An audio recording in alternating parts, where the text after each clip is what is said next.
హరే కృష్ణ. దేవదేవ జగన్నాథ ప్రపనర్థి వినాశన త్రాహి మాం పుండరీకాక్ష పతితాం మాం భవసాగరే. జయ దేవి భక్తిదాత్రి ప్రసిద్ధా పరమేశ్వరి.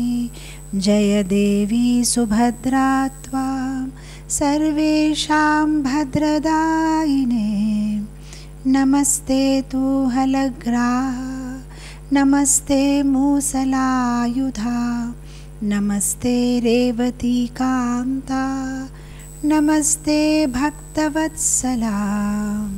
సుదర్శన మహాజ్వాలా కోటి సూర్య సమప్రభ అజ్ఞానాతిమిరాంధానాం వైకుంఠ పథ ప్రదర్శక. జగన్నాథ్ బలదేవ్ సుభద్ర మహారాణి కీ జయ. హరే కృష్ణ హరే కృష్ణ. అయితే త్వరలోనే మనము జగన్నాథ స్వామి రథయాత్ర ఒక పండుగని జరుపుకుంటున్నాము. సో ఈ పండుగ జరిపే ముందు అసలు జగన్నాథ స్వామి ఎవరు, జగన్నాథ స్వామి రథయాత్ర మనం ఎందుకు జరిపిస్తూ ఉంటాము, జగన్నాథ స్వామి రూపం ఒక మహిమ ఏంటి, జగన్నాథ స్వామి క్షేత్ర ఒక వైభవం ఏంటి, అసలు జగన్నాథ స్వామి రూపం ఇలా ఎందుకు ఉంటుంది, చేతులు కనిపించదు, కాలేదో లోపలికి వెళ్ళిపోయినట్లు ఉంటుంది. అండ్ సాధారణంగా మనం ఏ గుడిలో చూసినా దేవుడితోని అమ్మవారు ఉంటారు, లక్ష్మీదేవి అయినా రాధారాణి అయినా రుక్మిణీదేవి అయినా. కానీ ఇక్కడ చెల్లితోనే ఎందుకు ఆయన విరాజులవుతూ ఉంటారు పూరిలో. సో అలాంటి అనేక సందేహాలు మనకి రావచ్చు. సో ఈరోజు ఈ అంశంలోనే మనము జగన్నాథ స్వామి ఒక వైభవం, ఆయన రూపం, ఆయన రథయాత్ర, ఆయన ప్రసాదం, ఆయన ధామము, అలాంటి ఎన్నో మంచి విషయాలు చర్చిద్దాము. అయితే జగన్నాథ స్వామి యొక్క కథలు చాలా ఆకర్షణీయంగా, చాలా అద్భుతంగా, చాలా గోపనీయంగా, రహస్యంగా, ఏదో ఒక ఇంద్రజాలలాగా ఉంటుంది. మీరు సాధారణ ఎన్నో దేవాలయాల్లో మనం వెళ్తూ ఉంటాం, కానీ జగన్నాథ్ ఒక దేవాలయం చాలా ప్రత్యేకంగా ఉంది. దాని వెనక చాలా రహస్యమైన విషయాలు కూడా ఉన్నాయన్నమాట. అండ్ చెప్పాలంటే ఈ కలియుగంలో సాక్షాత్ పరబ్రహ్మని మనం ముఖాముఖి చూస్తున్నాము జగన్నాథ్ పూరిలో. మామూలుగా మన శాస్త్రాల్లో కూడా చెప్పబడింది, ఈ యొక్క భూలోకంలో 4 ధామాలు చాలా ప్రత్యేకంగా ఉన్నాయి. బద్రీనాథ్, ద్వారకా, అలానే రామేశ్వరం, పూరి. అండ్ అన్నిట్లో జగన్నాథ స్వామి మరీ ప్రత్యేకంగా ఉంది. ఎందుకంటే ఈ జగన్నాథ స్వామి కలియుగంలో నిజంగానే అంటే ఆయన వెలిసి ఉన్నారు. ఆయన ప్రతిమ కాదు, ఆయన సాక్షాత్ భగవాన్. ఈ కలియుగంలోనే ఇప్పుడు మనం చూస్తే గంగా, జమున కూడా మెల్లమెల్లగా లుప్తమైపోతున్నాయి.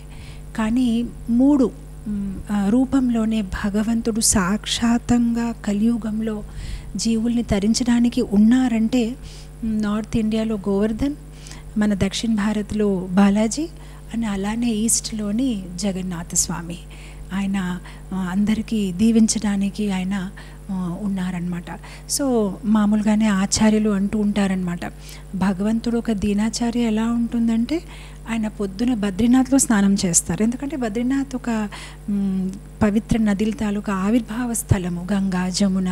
సో ఆయన బద్రీనాథ్లో స్నానం చేసుకుంటారు. అలానే ఆయన ద్వారకాలో అలంకరిస్తారనమాట. మీరు గమనిస్తే అన్ని దేవాలయాల్లోని ద్వారక ఒక అలంకారం చాలా ప్రత్యేకంగా ఉంటుంది. అక్కడ భగవంతుడికి వజ్రాలతో ఎంత అందంగా అలంకరిస్తారనమాట.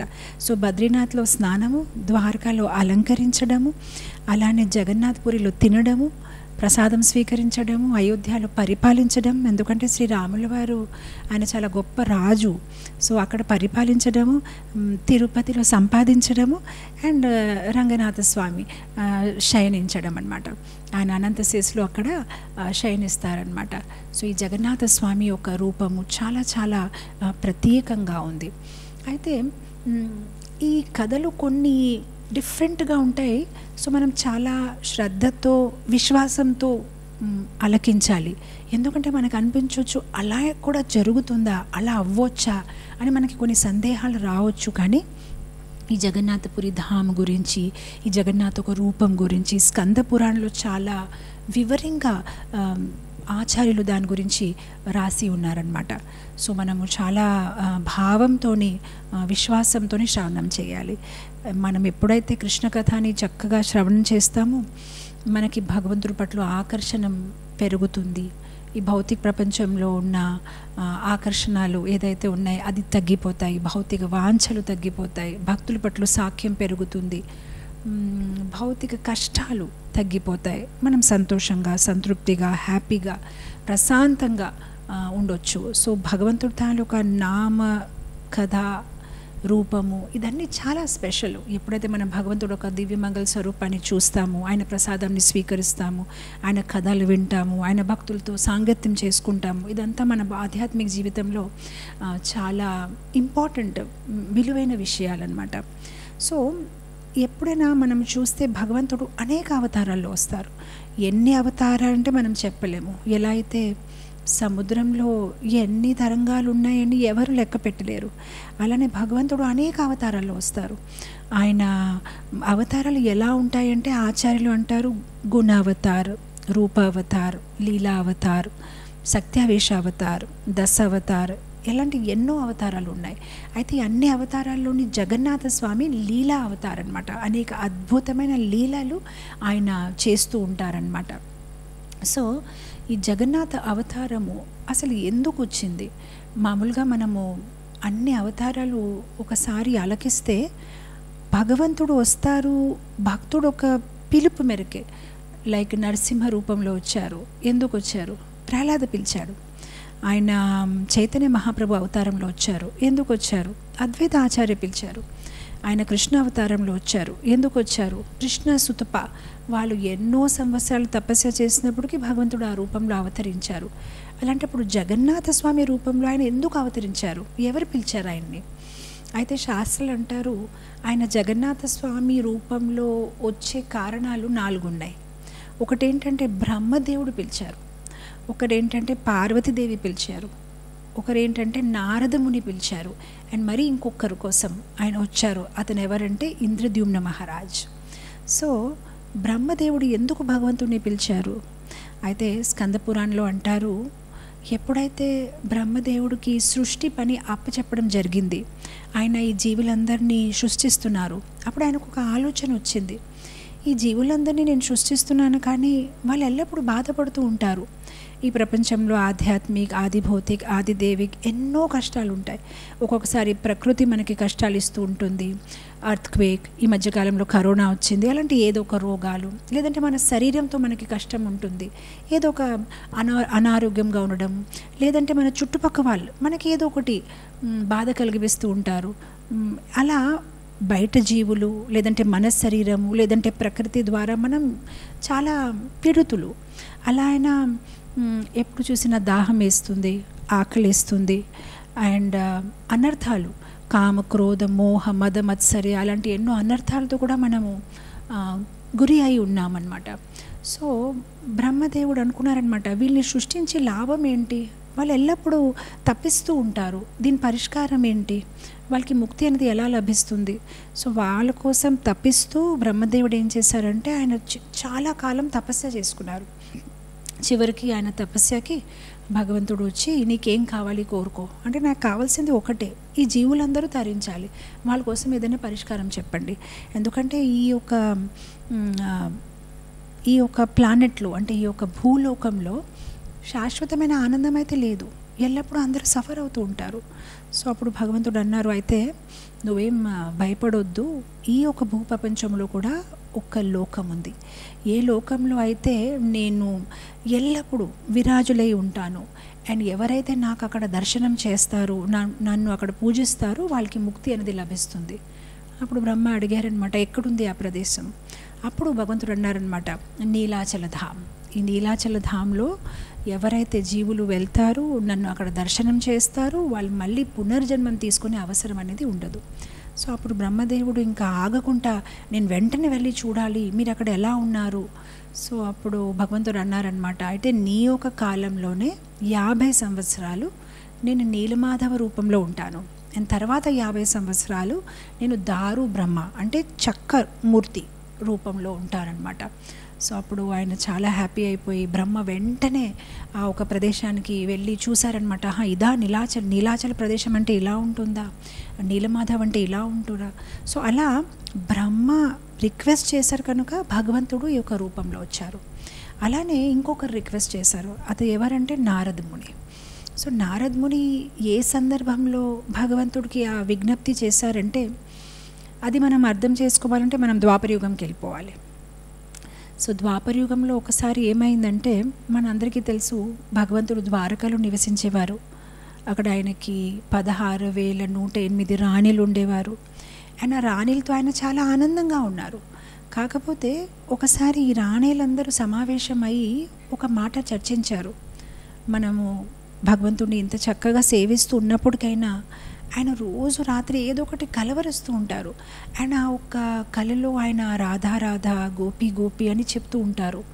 అయితే మన సేవలో ఏమైనా దోషం ఉందా, మనం సరిగ్గా సేవని అందించలేకపోతున్నామా, భగవంతుడు ఎల్లప్పుడూ రాధారాణిని గోపికాల్ని ఎందుకు గుర్తు చేస్తున్నారు.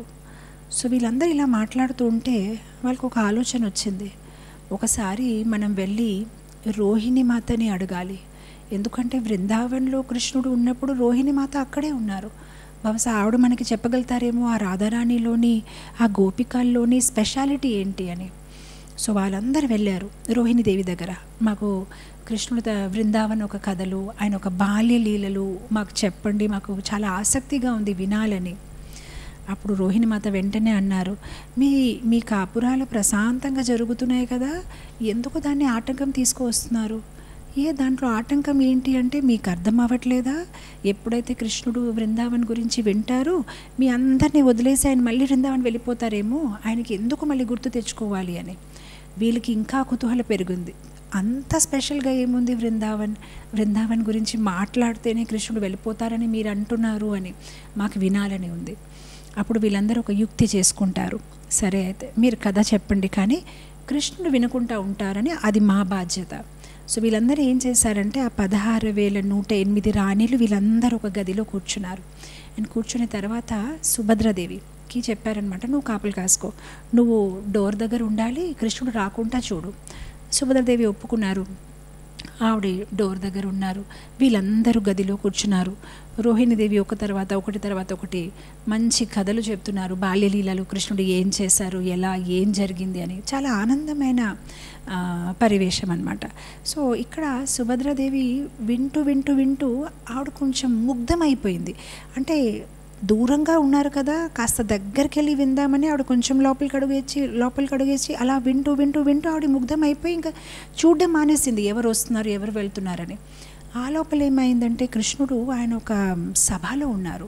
సో సభలో ఏదైతే చేయవలసిన పనులన్నీ ముగించి ఆయన ఒక రాజభవన్లో వెళ్దామని ఆయన మొదలుపెట్టారు. ఎప్పుడైతే ఆయన దగ్గరకు వచ్చారో ఆయన చూస్తున్నారు, ఈరోజు రాజ్భవన్ అంతా నిశ్శబ్దంగా ఉంది, ఎవ్వరు ఒక్క శబ్దం వినిపించట్లేదు, అందరు ఎక్కడికి వెళ్ళిపోయారు. అండ్ మెల్లగా వెతుకుంటూ ఎప్పుడైతే కృష్ణుడు రోహిణి మాత ఒక గది దగ్గరికి వచ్చారో అప్పుడు ఆయనకు అర్థమైంది లోపల ఏదో జరుగుతుంది అని. సుభద్ర ఏంటి ఇలా నిలబడింది, ఏం వింటుంది అని ఆయన కూడా సుభద్ర దగ్గరికి వెళ్ళి నిలబడారు. అయితే బలరాముడు మరి కృష్ణుడు సుభద్రమాతకి యువతల ఇటువైపు ఇద్దరు నిలబడి వాళ్ళు కూడా వాళ్ళ చెవులు పెట్టి వింటున్నారు లోపల ఏం జరుగుతుందని. సో లోపల రోహిణి మాత కృష్ణుడి తాలూకా బాల్యలీలాలు చెప్తున్నారనమాట. సో ఇది వినినప్పటికైనా కృష్ణుడు ఒక పారవార్శ్యంలో, ఎందుకంటే ఆ పాత స్మృతులు అంటే మీరు ఊహించండి, కృష్ణలీల ఎంత మధురంగా ఉండొచ్చు. భక్తులే కాదు కృష్ణుడే తన కథ విని ఆకర్షణీయులు అయిపోతున్నారు. అంటే ఆయనే అది తట్టుకోలేకపోతున్నారు, ఇంత మధురంగా ఉన్నాయి ఏంటి బృందావన్ లీలలు అనమాట. సో ఇది వింటూ ఒక్కొక్కసారి మనం కూడా ఏదైనా చాలా ఆశ్చర్యంగా ఉంటే మనం కళ్ళు పెద్దగా పెట్టి చూస్తాం, అవునా ఇలా జరిగిందా అని మనం కూడా మన నోరు ఒకటి కొంచెం ఇప్పి ఆశ్చర్యంగా చూస్తాము. అలా కృష్ణ బలరాం వీళ్ళు కూడా ఆశ్చర్యంగానే వాళ్ళ కథనే వాళ్ళు వింటూ ముగ్ధమైపోతున్నారు. సో అప్పుడు 2 కళ్ళు పెద్దగా చేసి నోరంతా తిప్పి అప్పుడు ఆయన ఉన్న ఆ చేతులంతా లోపలికి వెళ్ళిపోయాయి, కాలంతా లోపలికి వెళ్ళిపోయాయి అనమాట. సో ఆయన ఒక తన్మయత్వంలోని ఒక పారవార్శ్యంలో మునిగిపోయారు. సో ఒకవైపు కృష్ణుడు, ఒకవైపు బలరాము, మధ్యలో సుభద్ర.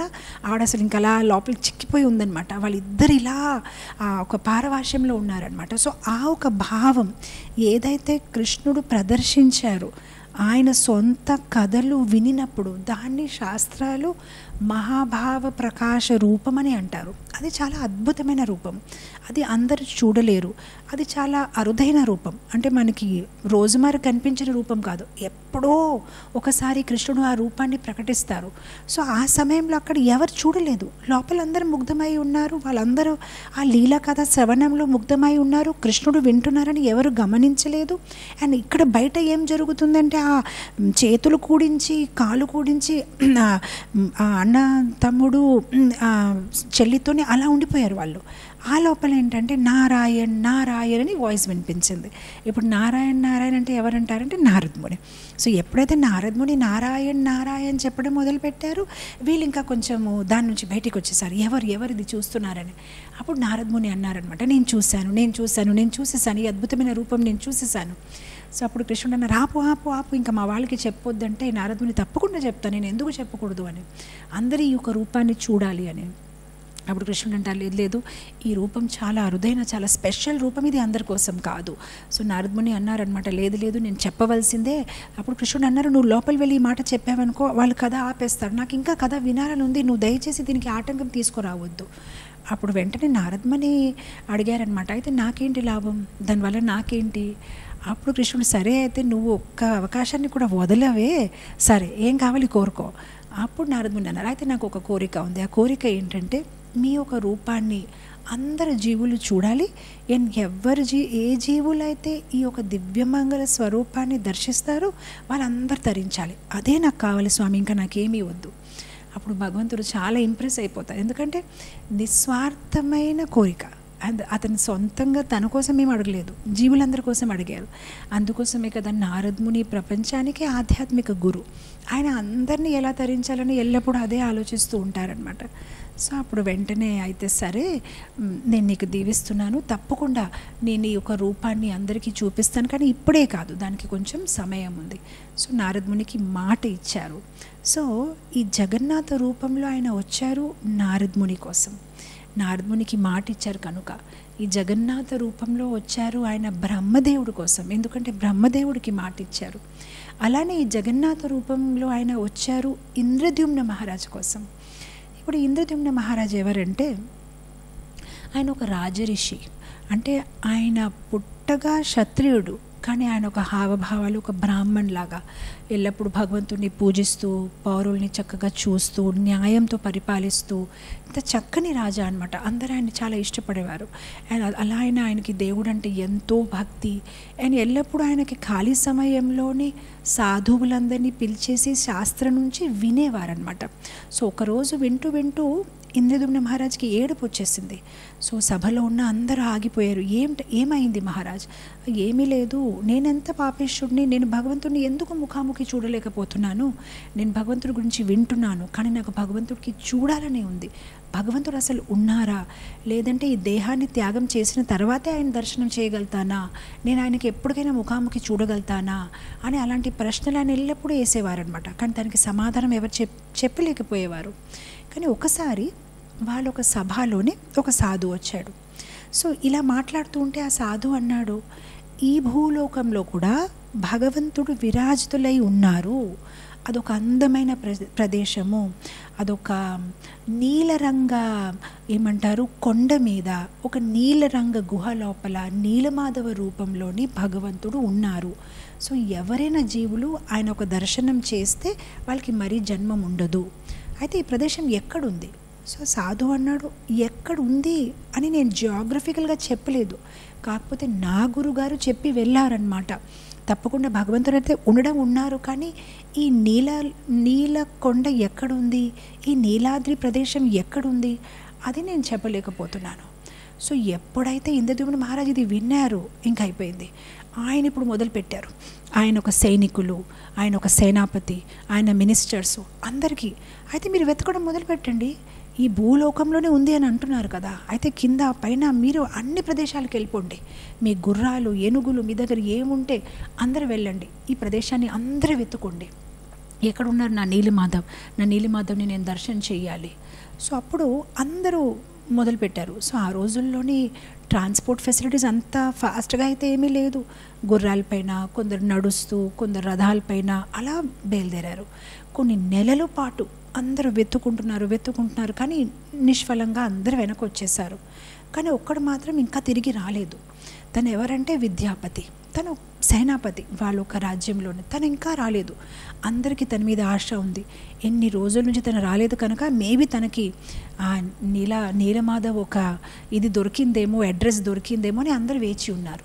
ఈ లోపల ఏమైందంటే, ఈ విద్యాపతి ఎన్నెన్నో అడవిల లోపల నుంచి తిరుగుతూ ఒకనప్పుడు కొంతమంది గిరిజనులు ఎవరైతే ఉంటారో వాళ్ళొక్క ప్రదేశంలో చేరాడు.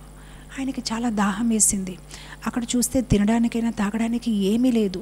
అయితే చాలా ఏంటంటే అలసిపోయి తను గుర్రం నుంచి కిందికి పడిపోయారు. స్పృహ తప్పి మూర్ఛితంగా పడిపోయారు. అప్పుడు ఆ గిరిజనులు ఎవరైతే ఉన్నారో ఆ గిరిజన్ తాలూకా ఏమంటారు హెడ్ ఉంటారు, అతని పేరు విశ్వవసు అన్నమాట, కమాండర్ ఇన్ చీఫ్. ఆ గిరిజనులందరికీ తను అధిపతిగా ఉన్నారు. సో విశ్వవాసు ఏం చేశారంటే, ఇతను ఇలా పడిపోయాడు కదా, రాజతాలూకా సైనికుడేమో, తన్ని మనం సహాయం చేయాలని తన గుడిసె లోపల వెళ్ళి తన్ని పడుకోబెట్టేశారు. అండ్ కొన్ని రోజుల పాటు తనకి సేవని అందించారు. అంటే ప్రసాదం ఇవ్వడము, తనకి భోజనం పెట్టడము, తనకి కావాల్సిన అన్ని, అంటే తన ఎన్ని రోజుల నుంచి తిరుగుతున్నారు కనుక చాలా ప్లేసెస్లో తనకి ఏదో దెబ్బ తగిలింది, అదన్నీ వాళ్ళు చాలా చక్కగా చికిత్స చేస్తూ తను చూసుకుంటున్నారు. కొన్ని రోజుల తర్వాత ఇతనికి ఎప్పుడైతే స్పృహ తిరిగి వచ్చేసింది, తను అన్నీ గమనిస్తున్నాడు. అంటే తను పడుకొని ఉన్నప్పటికైనా తను ఒకటి గమనిస్తున్నాడు. ఈ యొక్క గుడుసులో ఉన్న విశ్వవాసు ఎవరైతే మొత్తం గిరిజనులందరికీ అధిపతిగా ఉన్నాడో, తను రోజు మధ్యరాత్రి ఎక్కడికో వెళ్తున్నాడు, ఎవరికి తెలియదు ఎక్కడ. అండ్ పొద్దున అయ్యేసరికి తను వచ్చినప్పుడు తను చాలా వేరుగా కనిపిస్తాడు, చాలా ఆనందంగా, తన తేజస్సుగా, తన శరీరం నుంచి మంచి సుగంధము, అలానే తను తెచ్చిన ప్రసాదం కూడా చాలా టేస్ట్గా, చాలా అద్భుతంగా ఉంది. సో ఈ విద్యాపతి ఆలోచించాడనమాట, అంటే వీళ్ళు ఉండడానికి ఒక గుడిసెలో ఉంటున్నారు, చూస్తే చుట్టంతా అడవి, ఏమి పెద్ద సౌకర్యం లేదు, కానీ ఆ వంటలు అయితే అద్భుతంగా ఉన్నాయి. పిండి వంటలు ఎన్ని రకాలమైన వంటలు ఎంత రుచికరంగా ఉన్నాయి. అసలు ఇది ఎక్కడి నుంచి వస్తున్నాయి, అతను ఏం చేస్తున్నాడు, తనకు ఉద్యోగం ఏంటి అని. మొత్తం మీద ఒకరోజు తన విశ్వాసుకి అడిగేశాడు, అయ్యా మీరు ఎక్కడికి వెళ్తున్నారు, ఎక్కడి నుంచి వస్తున్నారు, ఈ సుగంధ ద్రవ్యాలు ఎక్కడి నుంచి వస్తున్నాయి, ఈ ప్రసాదం ఎక్కడి నుంచి వస్తుంది. విశ్వాస అన్నారు, ఇలాంటివి అడగొద్దు, నువ్వు హ్యాపీగా ఇక్కడ ఎన్ని రోజులు ఉంటావు, చికిత్స చేసుకొని నీ ఆరోగ్యం ఎప్పుడైతే బాగా అయిపోతుంది నువ్వు వెనక వెళ్ళిపో, కానీ ఇలాంటి విషయాల గురించి నువ్వు ఇకపైన మాట్లాడొద్దు. ఈరోజు నాకు అడిగేసావు, కానీ ఇంకా దీని గురించి నాతో నువ్వు మాట్లాడకూడదు, ఇది మా ఫ్యామిలీ సీక్రెట్, ఇది మా ఫ్యామిలీ రహస్యం అన్నమాట, మేము ఎవరితో షేర్ చేయలేము. సో ఇక్కడ కొన్ని రోజులైన తర్వాత తిను చాలా తెలివైన వాడు, ఎందుకంటే రాజతాలూకా మినిస్టర్. సో వాళ్ళకి పాలిటిక్స్ అయినా డిప్లొమాసీ అయినా వాళ్ళకి చాలా అలవాటు ఉంటుంది. తను అనుకున్నాడు, ఓహో కుటుంబ రహస్యం అన్నాడు కదా, అయితే నేను కూడా వాళ్ళ కుటుంబంలో ఒక సదస్యంగా మారిపోతే తప్పకుండా నాకు ఈ రహస్యం చెప్తారు. సో తను ఇప్పుడు ఏం చేశారంటే, ఆ విశ్వవాసు ఒక కుమార్తెతోని పెళ్లి చేసుకున్నారు. ఎప్పుడైతే పెళ్లి చేసుకున్నారో తను ఇప్పుడు ఆ కుటుంబానికి అల్లుడుగా అయ్యాడు. సో ఆ తర్వాత మళ్ళీ అడిగారు, మామగారు మీరేమనుకోకపోతే మీరు ఎక్కడికి వెళ్తున్నారు నాకు చెప్పండి. ఈసారి ఇంకా ఆయన వద్దనలేకపోయారు. అయితే నేను నీలమాధవ్ ఒక పూజ చేసుకుంటూ ఉంటాను. ఎప్పుడైతే ఇది విన్నారో విద్యాపతి చాలా హ్యాపీ ఫీల్ అయిపోయారు, కానీ తను చెప్పలేదు నేను ఆ పని మీదే వచ్చానని. అయితే ఆయన చాలా అమాయకుడుగా, ఎవరు ఈ నీలమాధవ్ అంటే ఎవరు? అయితే అప్పుడు విశ్వవాసు అన్నారనమాట, ఈ అడవి లోపల ఒక గుహ ఉంది, సో ఆ గుహ లోపల నీలమాధవ్ ఉన్నారు, ఆ నీలమాధవ్ సాక్షాత్ భగవాన్. సో నేను ప్రతిరోజు ఆయనకి పూజ చేస్తాను. అయితే ఆయనకి పూజ చేయడానికి దేవతలు కూడా వస్తారు. ఆయన దేవతలు స్వర్గలోకం నుంచి వచ్చినప్పుడు అనేక ద్రవ్యాలు తెచ్చుకుంటూ ఉంటారు. సో వాళ్ళు ఏదైతే ఆ ప్రసాదం ఇస్తారో ఆ ప్రసాదాన్ని నేను రోజు నీకోసం తీసుకొని వస్తున్నాను. సో అప్పుడు మీరేమనుకోకపోతే నాకు ఒక్కసారి జస్ట్ చూడాలని ఉంది, దర్శనం చేయాలని ఉంది, నా జీవితం ధన్యమవుతుంది, నాకు ఒక్కసారి చూపించండి అంటే, తప్పకుండా నువ్వు నా అల్లుడు కదా, కానీ నేను నీకు దారి చూపించలేను. సో అప్పుడు ఆయన ఏం చేశారంటే ఈ విద్యాపతికి కళ్ళు కట్టుకుని, అంటే కళ్ళుతో ఒక నల్ల బట్ట కట్టేసి తీసుకువెళ్ళారు. కానీ ఈ విద్యాపతి కూడా చాలా తెలివైన వాడు.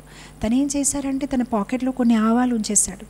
సో దారంతా తను ఏం చేశారంటే ఆవాల్ని ఇలా పడేస్తూ వెళ్ళాడనమాట. మొత్తం మీద ఆ ప్రదేశానికి చేరిపోయినప్పుడు ఎప్పుడైతే ఆ గుహ లోపలికి వెళ్ళారో ఆ కళ్ళుకి కట్టిన బట్ట తీసేశారు. ఎప్పుడైతే తను నీలమాధవ్ని చూశాడో తన స్పృహ తప్పి పడిపోయారు. అందమైన విగ్రహాలు. సో ఇలాంటి ప్రదేశం తను ఎప్పుడు చూడలేదు. బయట నుంచి చూస్తే గుహలాగా ఉంది, కానీ లోపల ఎంత అందమైన పరివేశము, ఎన్ని మంచి మంచి సుగంధ ద్రవ్యాలు, పదార్థాలు, ఎంత చక్కని పూజ, చక్కని సింహాసనం, భగవంతుడు ఒక అలంకారం, ఆయన ఒక రూపము, ఆయన చాలా హ్యాపీ అయిపోయారు. అయితే ఇప్పుడు ఆయన వెంటనే అన్నారనమాట విశ్వవాసుతోని, నేను మీకు మోసం చేస్తున్నాను ఏమనుకోవద్దు, కానీ రాజకి నేను ఎంత నిజాయితీగా ఉండాలి, నేను రాజాకి లాయల్గా ఉండాలి, ఎందుకంటే నేను రాజా ఒక సేవకుడిని. సో నేను తప్పకుండా ఇంకా వెనక వెళ్ళాలి అండ్ మా మహారాజుని తీసుకురావాలి, మీరేం భయపడొద్దు, మా మహారాజు చాలా మంచి భక్తుడు, తనకు కావాల్సింది ఒకటే, ఈ నీలమాధవ్ దర్శనం చేస్తాడు అంతే. సో నేను ఇప్పుడే వెళ్ళి మా రాజుకి దీని గురించి చెప్తాను. అప్పుడు వెంటనే విశ్వవాసుకి చాలా కోపం వచ్చేసింది. నువ్వు చాలా మోసం చేశావు, నువ్వు చూస్తావన్నావు, ఇప్పుడు రాజా అంటున్నావు. ఈ నీలమాధవు మా గిరిజనులందరికీ దేవాది దేవుడు, ఆయన మా విగ్రహాలు, మేము ఎవరితో ఆయనకి పంచాలని అనుకోవట్లేదు. సో నువ్వు తప్పకుండా నువ్వు రాజుకి చెప్పడానికి వీలు లేదు. సో మొత్తం మీద ఎప్పుడైతే తను ఒప్పుకోవట్లేదు, అలా అయినా ఇతను భక్తుడు, తన్ని చంపడమైనా అలాంటి తను ఏం చెయ్యలేడు. సో కోపం వచ్చి తను ఏం చేస్తాడంటే విద్యాపతిని పట్టుకుని ఒక చెట్టుతోని తాడుతో కట్టేసి ఇంకా నువ్వు నీలమాధవ్ని మా దగ్గర నుంచి తీసేసుకొని వీల్లేదు, నీకు ఇలానే ఉంచేస్తాను, ఎవరైనా క్రూర జంతువులు వచ్చి నీకు తినేస్తారేమో, నాకు సంబంధం లేదు, కానీ ఇదే నీకు సరి అయిన ఇది, ఎందుకంటే నువ్వు మోసం చేసావు నాకు అని అలా చెప్పి అని వెళ్ళిపోతారు. ఎప్పుడైతే తిరిగి ఇంటికి వెళ్తారో వాళ్ళ అమ్మాయి అడుగుతుంది, నా భర్త ఎక్కడ ఉన్నారంటే, ఏమో దారి తప్పిపోయాడు అడవిలో, నాకు తెలియదు. ఈవిడికి ఏదో ఒక డౌట్ వచ్చేసి ఆవిడ వెళ్ళింది అడవిలో వెతుకునేప్పటికీ తన భర్త దొరికారు. వెంటనే ఆ తాడు తీసేస్తే వెంటనే నువ్వేమనుకోవద్దు, కానీ నేను వెంటనే వెళ్ళాలి, రాజుని నేను ఇన్ఫార్మ్ చేయాలని ఆయన బయలుదేరారు. కానీ ఇప్పుడు ఆ రోజుల్లో ట్రాన్స్పోర్ట్ అంతా డెవలప్గా లేదు కనుక కనీసం ఒక 2 months పడిపోయాయి. ఆ గుర్రంలో వెళ్తూ చివరికి అవంతిదేశ్, ఎక్కడైతే ఇంద్రద్యుమ్న మహారాజు ఉండేవారో అక్కడికి చేరాడు. కాకపోతే తను కొంచెమైనా రెస్ట్ తీసుకోలేదు, చాలా కష్టపడి వెళ్ళాడు. చివరికి ఎప్పుడైతే రాజా దగ్గరికి చేరాడో తను స్పృహ తప్పి పడిపోయాడు, ఆ అలసటకి అనమాట. సో మొత్తం మీద ఆ రాజవైద్యాలు తను చికిత్స చేసి ఎప్పుడైతే తనకి స్పృహ తిరిగి వచ్చింది, తను నీలమాధవ్ చెప్పి అరుపులు అనమాట. అప్పుడు వెంటనే రాజా వచ్చారు, తనకి స్పృహ వచ్చింది, ఏమైంది అంటే, ఏం లేదు మహారాజా, నేను నీలమాధవ్ని చూశాను, నీలమాధవ్ ఎక్కడున్నా నేను మీకు చెప్పగలుగుతాను, రండి మనం వెళ్దాము, నేను మిమ్మల్ని నీలమాధవ్ దర్శనం చేయించవలసింది. అప్పుడు రాజా తను చాలా దయనీయుడు, నా ఒక్కడికే కాదు, నువ్వు అందరికీ దర్శనం చేయించాలి. అప్పుడు ఆయన వెంటనే పౌరులందరికీ అనౌన్స్మెంట్ చేశారు, మీరందరూ రండి, సాక్షాత్ దేవాది దేవుడిని చూడడానికి వెళ్తున్నారు, మీరందరూ తయారవ్వండి. అప్పుడు ఎడ్లు బండులు, గుర్ర బండిలు, ఏనుగులు అందరూ తయారైపోయి, అందరూ దాని మీద ఎక్కిపోయి, కొందరు నడుచుకొని, అలా మొత్తం అంతా అవంతిదేశ్లో ఉన్న జనాలందరూ తయారయ్యారు. ఎందుకంటే వాళ్ళందరికీ చాలా భక్తి ఉంది. రాజా ఎప్పుడైతే మంచి భక్తుడు అనేసరికి పౌరులు కూడా అలానే తయారవుతారు. సో వీళ్ళందరూ హ్యాపీగా తయారైపోయి భగవంతుడు ఒక నామం తీసుకుంటూ వెళ్ళిపోతున్నారు. సో ఇప్పుడు మీరు ఊహించండి, అంతమంది అవంతి నుంచి ఉత్కల్ ప్రదేశం అంటే ప్రజెంట్ డే ఒరిస్సా వరకు రావాలంటే అది ఎంత పెద్ద ప్రయాణం అన్నమాట. సో మొత్తం మీద వాళ్ళు ఎప్పుడైతే ఆ ప్రదేశానికి చేరిపోయారు, అక్కడ ఏదైతే ఆవాలు పెట్టారో అది మొక్కలుగా అయిపోయింది, కానీ ఆ దారి ఇంకా వెతుకోవాలి అడవిలో అంటే చాలా కష్టం. మొత్తం మీద వాళ్ళు కొన్ని నెలలు పట్టింది. ఎప్పుడైతే వాళ్ళు చివరికి అక్కడ చేరిపోయారో, అక్కడ వెళ్ళి చూస్తే పరివేశం ఏంటంటే, ఆ గిరిజనులందరూ ఎవరైతే ఉన్నారో వాళ్ళ ఒక్క గుహ బయట కూర్చొని గట్టిగా ఏడుస్తున్నారు. ఏమైపోయిందంటే ఇంకా నీలమాధవ్ లేరు, నీలమాధవ్ వెళ్ళిపోయారు, నీలమాధవ్ మాయమైపోయారు. సో అలా ఎలా మాయమైపోయారంటే ఇంకా మాకు అర్థం అవ్వలేదు. పెద్ద శాండ్ స్ట్రామ్ అనమాట. సో ఆ సూది గాలి అనమాట. సో అది వచ్చినప్పటికైనా నీలమాధవ్ లుప్తమైపోయారు, ఆయన లేరు. సో ఆ లోపల ఏంటంటే ఆ విశ్వవాసు విద్యాపతిని చూసి తన మీద కోపం చేరుతున్నారు. నువ్వే ఏదో చేసావు, నువ్వు అపరాధం చేసావు, నువ్వు ఇలా పారిపోయావు, ఇంతమందిని తీసుకొచ్చేసావు, అందుకోసం మేబీ భగవంతుడు మాయమైపోయారేమో అని వీళ్ళిద్దరు ఇలా ఫైట్ చేస్తూ ఉంటే ఈ రాజా అక్కడ ఏడుస్తున్నాడు. అంటే నేనేం పాపం చేశాను, మీరు చూశారు నీలమాధవ్ని, తిను చూశారు నీలమాధవ్ని, నేనే చూడలేకపోయాను. సో తను అలా ఏడుస్తూ ఉంటే మొత్తం మీద అక్కడ ఆకాశవాణి అయింది. మీరందరూ ఫైటింగ్ చేయడం ఆపండి, ఏడవడం ఆపండి, అసలు విషయం ఏంటి నేను చెప్తానంటే ఆకాశవాణిలో భగవంతుడు ఏమన్నారంటే నా సమయం సమాప్తమైంది. బ్రహ్మ ఒక జీవితము 100 సంవత్సరాలు ఉంటుంది. ఆ బ్రహ్మ జీవితంలో 50 సంవత్సరాలు నేను నీలమాధవ్ రూపంలోనే విరాజులత అయి ఉంటాను. అలానే శేషం అంటే మిగిలిన 50 సంవత్సరాలు నేను దారు బ్రహ్మ అంటే చతుర్థమూర్తి రూపంలో జగన్నాథ బలదేవ్ సుభద్ర సుదర్శన్ చక్ర ఒక రూపంలోనే దారు బ్రహ్మ రూపంలోనే నేను వస్తాను అని. సో నువ్వేం ఏడవద్దు ఇంద్రద్యుమ్న, రేపు పొద్దున నువ్వు చూస్తావు సముద్ర ఒక తరంగాల్లోనే నీకు ఒక పెద్ద చక్క కనిపిస్తుంది తేలుతూ. సో ఆ చక్కని తీసుకొని నువ్వు మంచి విగ్రహాలు తయారు చేయించు, నేను ఆ ఒక రూపంలోనే అందరికీ దర్శనం ఇస్తానన్నమాట. సో ఇది పెద్ద చక్క అనమాట, ఒక దొంగలాగా అనమాట, పెద్ద చక్క. సో ఈ మరుసటి రోజు అందరు వేచి ఉన్నారంటే ఆకాశవాణి అయింది కదా, వస్తుంది లేదో చక్క అని. అప్పుడు అందరూ ఆ సముద్ర వడిలో నిలబడి ఉంటే ఆ పెద్ద చక్క తేలుతూ వస్తుందన్నమాట. సో ఇప్పుడు వీళ్ళందరూ చాలా ఆనందించారు. సో మొత్తం మీద దాన్ని తీసుకురావాలంటే ఎవరు దాన్ని తీసుకురాలేకపోతున్నారు, చాలా బరువుగా ఉందన్నమాట. సో వీళ్ళందరూ మళ్ళీ ఏనుగులు ఏర్పాటు చేశారు, అంటే బోట్స్ అన్నమాట, పడవలు ఏర్పాటు చేశారు, దాన్ని తాడుతో కట్టారు, కానీ ఎవరు దాన్ని కదలలేకపోతున్నారు అనమాట. అసలు అది కదలట్లేదు కూడా. చివరికి వాళ్ళందరూ విశ్వవాసు వైపు చూశారు. ఎందుకంటే విశ్వవాసు సేవించిన నీలమాధవే కదా లుప్తమైపోయాయి. ఆయన ఎన్నో సంవత్సరాలు నీలమాధవ రూపంలో భగవంతుని సేవాని అందించారు. సో ఎప్పుడైతే విశ్వవాసు లోపలికి వెళ్ళి తన చేతి పెట్టాడు, వెంటనే అది పైకి వచ్చేసింది అనమాట. సో ఇప్పుడు మొత్తం మీద ఓకే అయితే ఇప్పుడు మన దగ్గర ఆ చెక్క అయితే తయారుగా ఉంది. ఇప్పుడు మనకు కావాల్సింది శిల్పులు. ఆ శిల్పులు వచ్చి దాన్ని మంచిగా ఆకారం ఇవ్వాలి, మంచి విగ్రహాలని తయారు చేయాలంటే వేరే వేరే రాజ్యాల నుంచి మంచి శిల్పుల్ని తెచ్చుకున్నారు. కానీ ఎవరు దాన్ని తయారు చేయలేకపోతున్నారు. ఎందుకంటే వాళ్ళు ఎప్పుడైతే ఆ సుత్తి పట్టుకుంటున్నారో అది విరిగిపోతుంది అనమాట. మళ్ళీ ఇంద్రద్యుమ్న మహారాజు ఏడుస్తుందనమాట, నేనేం పాపం చేశాను, నేను ఎంత ప్రయత్నించినా కూడా అసలు ఏమీ అవ్వట్లేదు అని. మొత్తం మీద దేవతలు విశ్వకర్మని పంపించారు. సో విశ్వకర్మ ఒక సాధారణ మానవుడు రూపంలో వచ్చి, అయ్యా మహారాజా మీరు ఏడు పాపండి, నేను చేయగలుగుతానండి, కాకపోతే నాకు కొన్ని షరతాలు ఉన్నాయి, ఆ షరతాలు మీరు ఒప్పుకుంటే నేను ఇలా చేసేస్తాను. ఏంటి ఆ షరతు అంటే, నేను ఎప్పుడైతే ఈ విగ్రహాల్ని చెక్కుతూ ఉంటానో ఎవరు దాన్ని చూడకూడదు, నాకు ఒక గది ఇచ్చేయండి, ఆ గది లోపల నేను హ్యాపీగా దాన్ని చేసుకుంటూ ఉంటాను. కానీ ఒకవేళ నేను అది తయారు చేసినప్పుడు ఎవరైనా లోపలికి వచ్చారనుకోండి, దాన్ని నేను వదిలేసి వెళ్ళిపోతాను. సో అప్పుడు వెంటనే సరే నీకెవరు ఆటంకం పెట్టరు అని వాళ్ళు హ్యాపీగాని ఒక గది ఏర్పాటు చేశారు, కావాల్సిన పరికరాలు అన్నీ తయారు చేశారు. అండ్ అక్కడ ఒక రంధ్రం తయారు చేశారు, ఆ రంధ్రం నుంచి తనకు కావాల్సిన ప్రసాదం పెడుతున్నారు.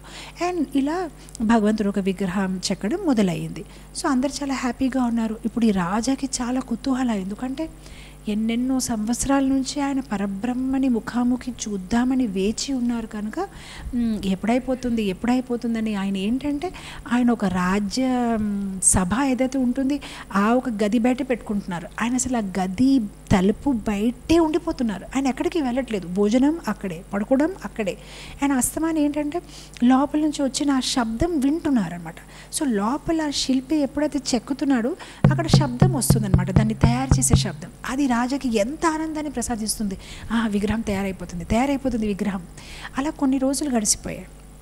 14వ రోజు ఏమైందంటే రాజా మరియు రాణి పేరు గుండిచా అనమాట, వాళ్ళిద్దరూ ప్రసాదం తింటున్నారు. తిన్నప్పటికీ ఏంటంటే ఆ శబ్దం ఆగింది. ఈ శబ్దం ఎందుకు ఆగింది అని వాళ్ళిద్దరూ కొంచెం కలత చెందారు, బెంగగా ఉంది.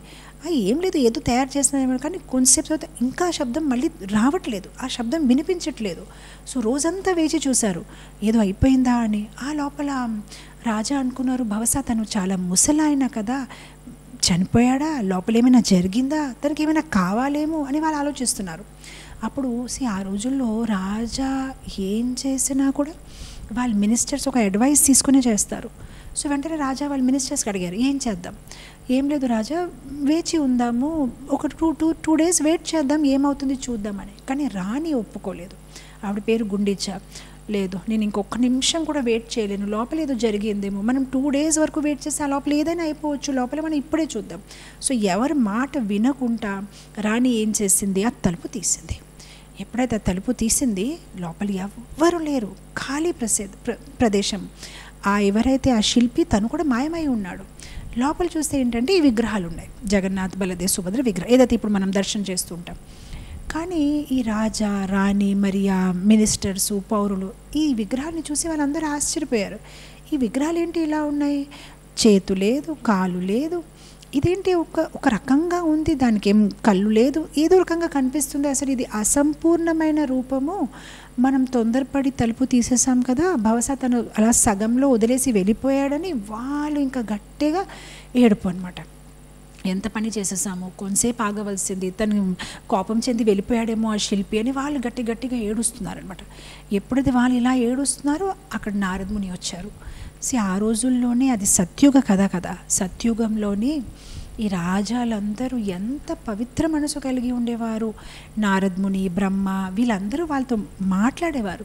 ఎలా అయితే ఇప్పుడు మనం డిఫరెంట్ ఫారిన్ కంట్రీస్తో మనకి ఎలా ఉంటారు అంబాసిడర్స్, అమెరికా నుంచి, ఆఫ్రికా నుంచి వాళ్ళు వస్తారు, మనం వెళ్తాం. అలానే ఆ రోజుల్లోనే స్వర్గం నుంచి రావడం, వాళ్ళు వెళ్ళడం, బ్రహ్మలోకం నుంచి రావడం, అది చాలా ఇదిగా ఉండేదన్నమాట. సో నారద ముని వచ్చేసి ఎందుకు ఏడుస్తున్నారు, ఇది చాలా స్పెషల్ రూపము, ఇది పరిపూర్ణమైన రూపము, మీరు ఎందుకు అలా అనుకుంటున్నారు అంటే, ఎక్కడంటే ఇది ఏ రూపం మాకేం అర్థం అవ్వట్లేదంటే, అప్పుడు నారద ముని మొత్తం కథ చెప్పారు. బాబు, ఇది నేనే ప్రార్థించాను భగవంతుడికి ఈ రూపంలో రమ్మని. ఈ రూపం ఏంటంటే ద్వారికా కృష్ణ రూపం. ఈ జగన్నాథ రూపం ఏంటంటే, ఈ జగన్నాథ్ ఎవరంటే ద్వారికలో ఉన్న కృష్ణుడు. ఎప్పుడైతే తన కథ తను విని ముగ్ధమైపోయి తన చేతులు కాలు లోపల పెట్టేసుకున్నారు, ఆ రూపాన్ని మహాభావ ప్రకాశ రూపం అంటారు. సో నా ఒక ప్రార్థన మేరకు భగవంతుడి రూపంలో ప్రత్యక్షమయ్యారు. ఇది పరిపూర్ణమైన రూపం, మీరేం కంగారు పడొద్దు, హ్యాపీగా ఈ రూపాన్ని ప్రాణప్రతిష్ఠ చేయండి, చక్కని ఆలయం కట్టండి, ఇది చాలా వైభవంగా ఈ మహోత్సవాన్ని చేసుకోండి. సో ఎప్పుడైతే ఇంద్రదూత మహారాజ్ ఇది విన్నారో ఆయన చాలా హ్యాపీ ఫీల్ అయిపోయారు. ఓకే, అయితే ఎవ్రీథింగ్ ఫైన్. అప్పుడు వెంటనే జగన్నాథ స్వామిని ఒక బేడీలో పెట్టుకొని దాన్ని ఆయనకి స్నానం ఆచరించేసి అంతా చేసేసి, ఓకే ఇప్పుడు ఆయనకి తయారు చేసేసి ఆ లోపల అక్కడ పెద్ద ఆలయం కట్టించేసేసి, ఇప్పుడు ఏం చేయాలంటే ఆలయం కట్టిన తర్వాత ప్రాణప్రతిష్ఠ చేయాలి. సో మామూలుగానే ఇప్పుడు మనం ఏదైనా ఫంక్షన్ ఉంటే ఎవరైనా చీఫ్ గెస్ట్గా పిలుస్తాము. వెంటనే ఇంద్రదూత మహారాజ్ అనుకున్నారు, అయితే ఎవరిని పిలవాలంటే బ్రహ్మని పిలుస్తాను చీఫ్ గెస్ట్గా, ఆయనే అంత ప్రాణప్రతిష్ఠ చేయాలి అని. సో వెంటనే ఆయన ఏం చేశారు, ఆలయం తయారుగా ఉంది అండ్ భగవంతుడు ఎవరైతే ఉన్నారో ఆయన రత్నబేడిలో, అంటే రత్నాలతో తయారు చేసిన ఒక ఆసనం మీద ఆయన విరాజితులై ఉన్నారు. ఆయన ఇప్పుడు ఎవ్రీథింగ్ రెడీ, ఇప్పుడు వెళ్ళారు పైకి బ్రహ్మని ఇన్వైట్ చేయడానికి. సో ఎప్పుడైతే బ్రహ్మదేవుడిని ఇన్వైట్ చేయడానికి వెళ్ళారు, అక్కడ ఉన్న గార్డ్ అనమాట, ఒక 2 నిమిషాలు ఆగండి, ఆయన లోపల ఉన్నారు, ఎవరితో మాట్లాడుతున్నారు. సో ఎవరితో మాట్లాడిన తర్వాత ఎప్పుడైతే వీళ్ళకి లోపల పంపించారు, బ్రహ్మతో విషయం అంతా చెప్పారు, ఇలా గుడి కట్టామండి, మీరు రావాల్సింది ఇనాగ్రేషన్ ఫంక్షన్కి అంటే. అప్పుడు బ్రహ్మ అన్నారు, ఎంత పని చేస్తావు నువ్వు ఇంద్రద్యుమ్న. నేనేం చేశానంటే, మళ్ళీ నువ్వు 2 నిమిషాలు ఆగావు కదా, ఆ లోపల కింద ఎన్నో తరాలు మారిపోయాయి అన్నమాట. ఎందుకంటే బ్రహ్మలోకంలో ఉన్న సమయానికి పృథ్వీలోకంలో ఉన్న సమయానికి వ్యత్యాసం ఉంది. సో నువ్వు వేచి ఎందుకు ఉన్నావు నా గురించి అని దేవుడు కోపం చేశారనమాట. ఎందుకంటే మనం ఇప్పుడు కలియుగంలో ఉన్నాము. కలియుగం తాలూకా స్పాన్ ఏంటంటే 4,32,000 years. మన ముందు ద్వాపరయుగం, ద్వాపరయుగం అంటే 8,64,000. దాని ముందు త్రేతాయుగం, అది 12,96,000. దాని ముందు సత్యుగం, అది 17,28,000. సో ఇలా ప్రతి యుగానికి కొన్ని యుగ అవధి అంటే టైం ఫ్రేమ్ ఉంటుంది. అండ్ ఈ సత్య, ద్వాపర్, త్రేత, కలియుగ్, ఈ 4 యుగాలు ఎప్పుడైతే కంప్లీట్ అవుతుందో దాన్ని 1 cycle అంటారు. సో ఎప్పుడైతే ఆ 1000 cycles అవుతుంది, అది 1 దివ్య యుగ అవుతుంది. అలానే 71 దివ్య యుగ అంటే ఒక కల్ప అవుతుంది. ఒక కల్ప అంటే బ్రహ్మ తాలూకా ఒక రోజు, అలానే బ్రహ్మ తాలూకా ఒక నైట్ ఉంటుంది. అలా బ్రహ్మ 365 డేస్ అయితే 1 year కంప్లీట్ అవుతుంది. అలా 100 years వరకు బ్రహ్మ బ్రతుకుతారు. సో బ్రహ్మ ఒక టైం, మన ఒక టైం ఫ్రేమ్ చాలా తేడా ఉంది. సో మొత్తం మీద ఇతను ఇలా 2 minutes వెయిట్ చేసరిక కింద ఏదేదో జరిగిపోయింది. సో అప్పుడు బ్రహ్మ అన్నారు, ఫస్ట్ ఆఫ్ ఆల్ నువ్వు కిందకి వెళ్ళు, ఏర్పాట్లు చూసుకో, నేను వస్తాను, నువ్వు వెళ్ళు. ఆ లోపల ఇతను కిందకు వచ్చారు. కిందకు వచ్చి చూస్తే ఇంకా ఏమీ లేదు అక్కడ, అన్నీ మారిపోయాయి. ఎన్నో తరాలు, ఎన్నెన్నో రాజాలు జన్మించి చనిపోయి ఇంకా మొత్తం వాళ్ళ వంశము ఇంకా చాలా ముందుకి వెళ్ళిపోయింది. సో ఎప్పుడైతే ఇంద్రద్యుమ్న మహారాజ్ కిందకి దిగి ఆ ప్రదేశంలో ఇలా తిరుగుతున్నారు, అప్పుడు అందరూ ఆయన వైపు వింతగా చూస్తున్నారు. ఇతనేంటి ఈరోజు ఏమైనా విచిత్ర వేషధారణ కాంపిటీషనా ఏంటి, తనెందుకు ఇలా రాజులాగా తయారై తిరుగుతున్నాడు, తనకి ఏమైనా పిచ్చా ఏంటి అని అందరు తన వైపు అలా చూస్తున్నారు. తను కూడా అందరి వైపు చూస్తున్నారు, వీళ్ళేంటి నాకు ప్రణామాలు చెయ్యట్లేదు, నేను వచ్చాను కదా అంటే, కానీ తనకు ఎవరు పట్టించుకోవట్లేదు. ఆ లోపల తను అందరికీ చెప్తున్నాను, నేను ఇక్కడ రాజా అండి, నేను రాజా అంటే అందరు నవ్వుతున్నారు. ఆ ఒక సమాచారము మహారాజ్ గాలా మాధవ్ అని ఆ రోజుల్లో ఉత్కల్ ప్రదేశంలో ఉన్న మహారాజ్ వరకు వచ్చింది. అప్పుడు ఆయన స్వయంగా వచ్చారు, ఎవరు ఆ పిచ్చోడు, చూడ్డానికి రాజుగా మంచి అంటే ఫ్యాన్సీ డ్రెస్ అనేసరికి మనము ఏంటంటాము ఇమిటేషన్ జ్యువెలరీ వేసుకుంటాం కదా, కానీ ఇతను నిజంగామైన జ్యువెలరీస్ వేసుకుని ఉన్నారు. అంటే ఎవరు, వేరే దేశ రాజా ఏమైనా నాకు ఆక్రమణ చేయడానికి వచ్చాడా ఏంటి అని తను వచ్చారు. ఎప్పుడు ఇంద్రద్యుమ్న మహారాజ్ అంటున్నారు గాలమాధవ్తోనే, బాబు నేను ఇంద్రద్యుమ్న మీ యొక్క వంశజుడు అంటే చాలా తరాలు అయిపోయాయి కదా, తనకు అసలు గుర్తు రావట్లేదు, నేను మీ పేరు కూడా వినలేదు. సో మొత్తం మీద వీళ్ళిద్దరు మాట్లాడుతూ ఉంటే ఇతను చాలా ఏడుస్తుంది అనమాట. సో ఏడ్చినప్పుడు ఆయన ఎక్కడైతే కూర్చున్నారు అక్కడ ఒక చెరువు ఉందన్నమాట. ఆ చెరువు లోపల ఒక కశ్యప్ అంటే టాటాయిస్ అనమాట. సో ఆ టాటాయిస్ ఇప్పుడు మామూలుగానే టాటాయిస్ వాళ్ళు చిరకాల బ్రతుకుతారు. సో అప్పుడు ఆ టాటాయిస్ లోపల నుంచి శబ్దం చేసింది, ఓ మహారాజ్ ఇంద్రద్యుమ్న, నువ్వేం కంగారు పడవద్దు, నీ గుడి అలానే ఉంది, నాకు తెలుసు ఎక్కడుంది ఆలయము, నేను చెప్తాను అని అప్పుడు ఆ కశ్యప్ చెప్పడం అనమాట. నువ్వు ఇలా ముందుకి వెళ్ళు అండ్ అక్కడ నువ్వు తవ్వితే నీ గుడి నీకు దొరుకుతుందని. సో ఈ మాట వినేసి గాలమాధవ్ మహారాజ్ అండ్ ఇంద్రద్యుమ్న మహారాజ్ వాళ్ళిద్దరు ముందుకు వెళ్ళారు. ముందుకి వెళ్ళి వెతుకుంటున్నారు ఆ ప్రదేశాన్ని. సో ఎప్పుడైతే వాళ్ళు గుర్రం ఎక్కి వెళ్ళారో ఆ గుర్రం కాలికి ఏదో తగిలింది, వీళ్ళు కిందకి పడారు. ఏం తగిలింది అని తవ్వడం మొదలు పెడితే ఆ శిఖరం అనమాట, గుడి తాలూకా ఆలయం తాలూకా శిఖరం అనమాట. అప్పుడు ఇంకా తవ్వడం మొదలుపెట్టారు. మొత్తం మీద తవ్వేసినప్పటికైనా మొత్తం గుడి బయటికి వచ్చిందనమాట. ఆ ఆలయం అంతా బయటికి వచ్చింది. ఆ రత్నబేడి జగన్నాథ స్వామి అన్నీ వాళ్ళు మళ్ళీ వచ్చేసింది అనమాట. అప్పుడు మళ్ళీ అంతా క్లీన్ చేసి నీట్ చేసి ఆ లోపల బ్రహ్మ వచ్చేసారు, నారద ముని వచ్చారు. చక్కగా ఫెస్టివల్ అంతా అయ్యింది అండ్ భగవంతుడికి చక్కగా అలంకారం చేశారు, ప్రాణప్రతిష్ఠ అయ్యింది. ఇంద్రద్యుమ్న మహారాజ్ చాలా హ్యాపీ ఫీల్ అయిపోయారనమాట. సో అప్పుడు ఇంద్రద్యుమ్న మహారాజ్ అంటున్నారనమాట, సో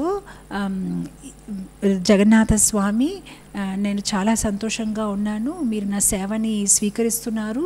సో ఇది ఎప్పుడు అంటే ఇతిహాసంలో అందరూ ఇది రాసుకుంటారనమాట, ఇంద్రద్యుమ్న మహారాజ్ సేవించిన విగ్రహాలని. అప్పుడు గాలమాధవ్ మహారాజ్ అంటున్నారు, కానీ ఇది నా ఒక రేన్లో అయింది కదా, అంటే నా ఒక సమయంలో అయింది కదా, నాకు కూడా కొంచెం క్రెడిట్ ఉండాలంటే అక్కడ కాకభూషణుడి చెట్టు మీద ఉన్నారనమాట.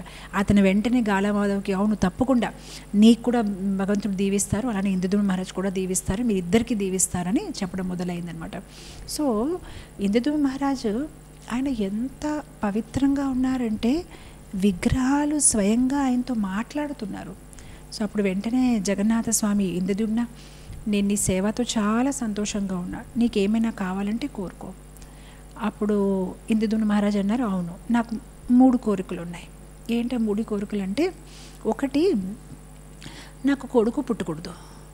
సో జగన్నాథ స్వామి అన్నారు, అవునా, సాధారణంగా అందరూ అడుగుతారు నాకు కొడుకు కావాలి, నాకు కొడుకు కావాలి, నువ్వేంటి ఇలా అడుగుతున్నావు అంటే, వద్దొద్దు నాకు కొడుకు పుట్టారనుకోండి తను అప్పుడు అందరితో చెప్తాడనమాట గర్వంగా, నా నాన్న కట్టిన గుడి ఇది నాది అని అంటాడేమో. నాకు ఎవ్వరు వద్దు, మీరే నా కొడుకుగా ఉండండి.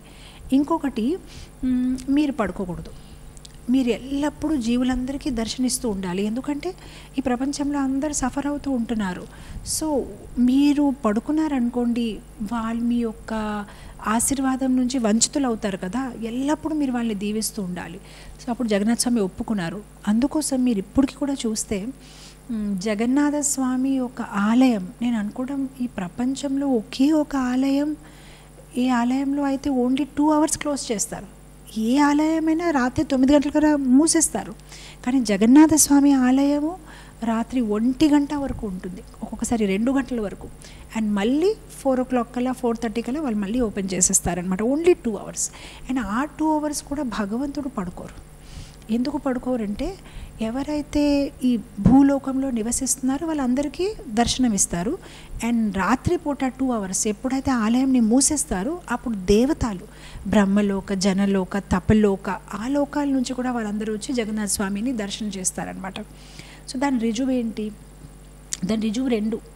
ఒకటేంటంటే జగన్నాథ స్వామి పడుకోవాలంటే ఆయనకి కనరెప్పలే లేదు పడుకోవడానికి. మీరు గమనిస్తే జగన్నాథ స్వామికి కళ్ళు మూసుకోవాలంటే కూడా అవకాశం లేదు. ఇంకొకటి రుజువు ఏంటంటే మనకి అర్థమైన రుజువు శాస్త్రంలో ఆల్రెడీ చెప్పబడింది, కానీ రీసెంట్గా జరిగిన ఒక ఇన్సిడెంట్. అయితే 1810లోనే పట్టజోషి మహాపాత్ర అని జగన్నాథ స్వామి టెంపుల్లోని ఒక పాండా. సో తన సేవ ఏంటంటే రాత్రి భగవంతుని అలంకారం చేసి అన్నీ చేసి రాత్రి లాస్ట్లో తన టెంపుల్ క్లోజ్ చేసేసి ఆయన వచ్చేస్తారు. సో మధ్యరాత్రి ఎప్పుడైతే ఆయన టెంపుల్ మూసేసి ఆయన వచ్చేస్తున్నారు, ఆయన ఒకటి గమనించారు, ఆయనకి ఎవరు ఫాలో అవుతున్నారు. ఆయనకు అర్థమవుతుంది, కానీ వెనక చూడాలంటే భయం వేస్తుంది. అయితే మామూలుగానే స్ట్రీట్ లైట్స్ ఉంటాయి కదా, ఆ స్ట్రీట్ లైట్స్లో తను ఏంటంటే ఒక ప్రతిబింబం చూశాడు, చాలా పెద్దది, 30 అడుగులు. అప్పుడు తను భయపడి ఇతను ఎవరైనా రాక్షసుడా ఏంటి, నా వెనక ఎవరు వస్తున్నాడు అని జగన్నాథ్ జై జగన్నాథ్ జై జగన్నాథ్ చెప్తూ వెనక తిరిగారు. వెనక తిరిగి చూస్తే ఒక అందమైన రాజా, ఎంత అందంగా ఉన్నాడో, ఎంత అందగాడో, చక్క ఒక రాజాలాగా తయారై అతను చాలా వినయంగా మీరెవరండి, నన్ను ఎందుకు అలా ఫాలో అవుతున్నారు? అప్పుడు ఆయన అన్నారు, నా పేరు విభీషణ్, నేను ప్రతిరోజు రాత్రి వస్తాను. అవునా, మీరు ఇక్కడికి వస్తారంటే అవును, 2 hours ఏదైతే మీరు గుడి మూసేస్తారో అప్పుడు మేము అందరికి వస్తాము. నేను లంక నుంచి వస్తాను, అలానే ఇంద్రుడు వస్తారు, అలానే చాలామంది దేవతలు ఇక్కడికి వస్తారు. అండ్ మేమందరు జగన్నాథ స్వామిని పూజిస్తాము, జగన్నాథ స్వామి ప్రసాదాన్ని స్వీకరిస్తాము, అండ్ అలా మేము వెళ్ళిపోతాం. కాకపోతే నువ్వు నాకు చాలా ఇష్టమయ్యావు, ఎందుకంటే నువ్వు జగన్నాథ స్వామికి ఎంత ప్రేమతో సేవని అందిస్తూ ఉంటావు. సో నీ యొక్క సేవ, నీ యొక్క భగవంతుడి పైన ఉన్న నీ ప్రేమ, దానికి నేను లోపడి నీ వెనక వచ్చేసాను అలానే అనమాట. అయితే ఆయన చాలా హ్యాపీ అయిపోయి, నేను మిమ్మల్ని చూడగలను, నాకు ఎంత గొప్ప అవకాశం దొరికింది, కానీ నేను రేపు పొద్దున ఎవరికైనా చెప్తే వాళ్ళు ఎవరు నమ్మరు నేను మిమ్మల్ని చూశానని. నాకు ఏదైనా ఒక సొవెనీర్ ఇవ్వండి మీ దగ్గర ఏదైనా, అంటే నేను అందరికీ చూపించడానికి, నేను కూడా విభీషణ్ని చూశాను అని. అప్పుడు ఆయన ఏం చేశారంటే ఆయనకి బాజుబంద్ ఆయన ఒక భుజాల మీద ఉంది కదా, దాన్ని తీసేశారనమాట. తీసేసి ఆయనకి ఇచ్చారు. కానీ ఆయనే 30 feet అంటే 30 అడుగులు ఎత్తుగా ఉన్నారంటే ఈ బాజుబంద్ ఎంత అంటే ఎంత పెద్దగా ఉంటుంది ఊహించండి. అదొక పెద్ద చక్రంలాగా ఉందన్నమాట, ఒక పెద్ద లైక్ ఎడ్లు బండికి ఎలా ఉంటుంది వీల్స్ ఉంటాయి కదా, అలా ఉందన్నమాట. ఇంత పెద్దగా ఉండదన్నమాట. అతను చాలా కష్టంతో దాన్ని పట్టుకుని ఇంటికి తీసుకెళ్ళాడు. సో ఇప్పటికీ కూడా మీరు జగన్నాథ పూరి వెళ్తే ఎవరికైనా అడగండి, అదే ఆ విభీషణ్ తాలూకా భుజాల నుంచి ఇచ్చిన అలంకారం అది ఎక్కడ ఉందంటే పట్టాజోషి మహాపాత్ర ఇల్లు ఎక్కడ ఉందంటే ఎవరైనా మీకు చూపిస్తారు. కాకపోతే మీకు ఆ కాంటాక్ట్స్ ఉండాలి, అందరికీ వాళ్ళది చూపించరు. మీరు లోపలికి వెళ్ళి ఆ పాండాతో మాట్లాడి అయితే మీకు ఆ ఒక విభీషణ్ తాలూకా అలంకారం మీకు చూపిస్తారనమాట. సో అలా రాత్రి కూడా ఆయన పడుకోరు. అండ్ ఇంకొక రుజువు ఏంటంటే ఈ ఇన్సిడెంట్ అయిన తర్వాత నుంచి వీళ్ళు ఎప్పుడూ రాత్రి జగన్నాథ స్వామిని పడుకోబెట్టినప్పుడు ఎలాగో ఆయన కోసం నైవేద్యం పెడతారు. ఎందుకంటే రాత్రి భగవంతుడు గోపికలతో రాసలీల చేసేప్పటికైనా ఏదైనా ఆయనకి ఎప్పుడు ప్రసాదం ఉండాలి. కానీ ఈ ఇన్సిడెంట్ అయిన తర్వాత నుంచి వాళ్ళు ఎక్కువగా పెట్టడం మొదలుపెట్టారు. ఎందుకంటే ఆ దేవలోకంలో ఉన్న దేవతలందరూ కూడా వాళ్ళు కూడా స్వీకరిస్తారు కనుక. సో పొద్దున అయ్యేసరికి ఆ ప్లేట్లో ఏమి ఉండదన్నమాట. ఏ ప్లేట్ అయితే దేవతల కోసము ఇంకా వేరే లోకాల నుంచి వచ్చిన జీవుల కోసం పెట్టిన ఆ ప్లేట్లో ప్రసాదం ఉండదు, కంప్లీట్గా ఎంటీగా ఉంటుంది. ఎందుకంటే వాళ్ళు అది స్వీకరిస్తారన్నమాట. సో అది కూడా జగన్నాథపూరి టెంపుల్లో జరిగిన ఒక అద్భుతం అన్నమాట. సో ఇంద్రద్యుమ్న మహారాజు అడిగారు, నాకు కొడుకు పుట్టకూడదు, మీరెప్పుడు పడుకోకూడదు, అండ్ ఇంకొకటి మీరెప్పుడు తింటూ ఉండాలి ప్రసాదం. సో అది ఏంటంటే మీకు నైవేద్యం పెడతాము, మీరు తినండి, తినేసిన తర్వాత ఎప్పుడైతే మళ్ళీ మీరు చేతు కడుగుతారో మీ చేతు ఆరే ముందు మళ్ళీ పెడతామన్నమాట, మీరు తినాలి. అలా మీరు కంటిన్యూస్గా తింటూ ఉండాలి. సో ఎందుకు ఇలా అడుగుతున్నాడు ఇంద్రద్యుమ్న మహారాజ్ అంటే భగవంతుడు ఎప్పుడైతే ప్రసాదాన్ని స్వీకరిస్తారో దానికి మనం ఏం చేస్తాం, అందరికీ పంచుతాము. అండ్ ఎవరి జీవుల్లో అయితే ఈ జగన్నాథ స్వామి ప్రసాదాన్ని స్వీకరిస్తారో వారికి మోక్షం అనేది ఉంటుంది. ఇది వినడానికి చాలా మజాగా ఉంటుంది. ఎందుకంటే తపస్య చేస్తే మోక్షం ఉంటుందంటే దానిలో ఒక అర్థం ఉంది, లేదంటే యాగం చేస్తే మోక్షం ఉంటుందంటే దానిలో అర్థం ఉంది, లేదంటే మీరు ఏదైనా దానం ఇస్తే, లేదంటే జపం చేస్తే. కానీ ఇది చాలా స్పెషల్గా ఉంది. మీరు ఏం చేసే అవసరం లేదు, ఓన్లీ జగన్నాథ స్వామి ప్రసాదం తింటే చాలన్నమాట. ఇది చాలా స్పెషల్గా ఉంది అండ్ చాలా ఈజీగా ఎవరైనా చేయవచ్చు. సో ఇది కావాలని, ఎందుకంటే భగవంతుడికి తెలుసు రాను రాను యుగాలు అంటే ద్వాపర్, సత్య, త్రేత, కలియుగం వచ్చినప్పటికీ జనాలు ఒక మనస్తత్వము, వాళ్ళు ఒక ఫోకస్, ఏకాగ్రత పెట్టే అర్హత వాళ్ళకి లేదు. పూర్వంలో మీరు చూడండి, సత్యుగంలో వాళ్ళు ఎంత ఆస్టియర్గా ఉండేవారు, ఎంత కష్టపడి తపస్య చేసేవారు వాళ్ళకి. ఇప్పుడు మనకి ఒక 1 అవర్ కూడా ఒక ప్లేస్లో కూర్చోవాలంటే చాలా కష్టం అనిపిస్తుంది. త్రేతాయుగంలో వాళ్ళు ఎన్నో యాగాలు, అశ్వమేధ యజ్ఞ, రాజసూయ యజ్ఞ, ఈ యజ్ఞం ఆ యజ్ఞం, ఎన్నో యజ్ఞాలు చేసేవారు. ద్వాపర యుగంలో అర్చన. కానీ కలియుగంలో యుగధర్మం హరినామ సంకీర్తనం. కేవలం భగవంతుడి తాలూకా నామం చేస్తే మనం భగవద్ధామానికి తిరిగి వెళ్ళవచ్చు. కానీ నామం చేయాలంటే కూడా కలియుగంలో జనాలకి అది కష్టంగా అనిపిస్తుంది. నామం చేయాలంటే కూడా వాళ్ళకి నిద్ర వచ్చేస్తుంది. కానీ ఒకటి, ప్రసాదం తిన్నప్పుడు ఎవరికి నిద్ర రాదు. అందుకోసం జగన్నాథ స్వామి దీవించారనమాట. ఎవరైతే జగన్నాథ స్వామి ప్రసాదాన్ని స్వీకరిస్తారో వాళ్ళు భగవద్ధామాన్ని తిరిగి వెళ్ళగలుగుతారు. అంత పవర్ఫుల్ ప్రసాదం, అంత స్పెషల్ ప్రసాదం. ఇన్ఫ్యాక్ట్ ఆచార్యులు అంటారు, మనం మాయాపూర్ వెళ్ళామనుకోండి, మనం గంగాలో స్నానం చేయలేదంటే మాయాపూర్ యాత్ర కంప్లీట్ అవ్వలేదు. మనం బృందావన్ వెళ్ళామనుకోండి, కానీ బృందావన్లో ఉన్న ఆ ధూళి దుమ్ములో మనము మన శిరస్సు మీద ధరించలేదనుకోండి, లేదంటే దుల్లలేదనుకోండి, వేస్ట్ బృందావన్ యాత్ర. ఎందుకంటే బృందావన్ అంటేనే ఆ ధూళి, ఆ దుమ్ము. ఏదైతే ఏ బృందావన్లో భగవంతుడు స్వయంగా నడిచారు కనుక ఆయన ఒక కాలు ధూళి, అది బృందావన్ ధామం మొత్తం. సో ఆ ఒక ధూళి మన శిరస్సు మీద ధరించాలి, లేదంటే బృందావన్ యాత్ర పరిపూర్ణం లేదు. అలానే జగన్నాథపురి వెళ్తే మీరు ప్రసాదం తినలేదంటే మీ జగన్నాథ యాత్ర పరిపూర్ణం అవ్వలేదు. జగన్నాథ యాత్ర అంటే మెయిన్ ప్రసాదం. అండ్ ఎవరైతే జగన్నాథపురి వెళ్ళి ఉంటారో వాళ్ళకి తెలిసి ఉంటుంది, ఆనంద్ బజార్ అని ఒక ప్రదేశం ఉంది. పూరి టెంపుల్ బయటికి వచ్చిన వెంటనే మీకు లెఫ్ట్ సైడ్లో ఉంటుంది. అండ్ దాంట్లోనే వాళ్ళు ప్రసాదం అమ్ముతారు, పంచుతారు.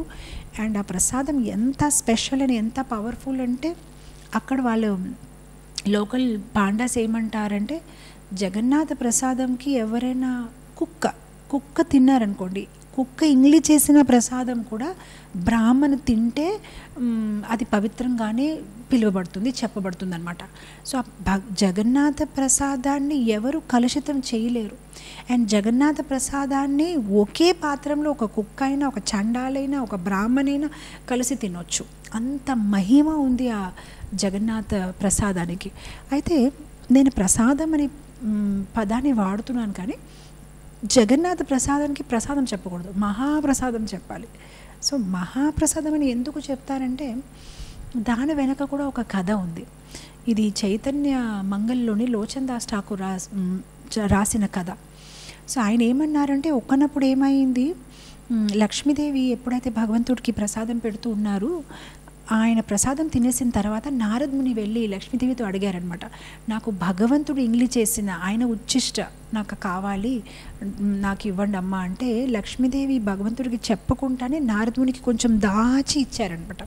ఎందుకంటే భగవంతుడు ఎప్పుడు నా ప్లేట్ నుంచి, నా ఒక పాత్ర నుంచి ప్రసాదం ఎవరికి ఇవ్వదని అన్నప్పటికీ లక్ష్మీదేవి నారద్ ముని మీద ఉన్న ఒక తల్లి ప్రేమ అనమాట. సో భగవంతుడికి చెప్పకుండానే దాచి ఇచ్చేశారు.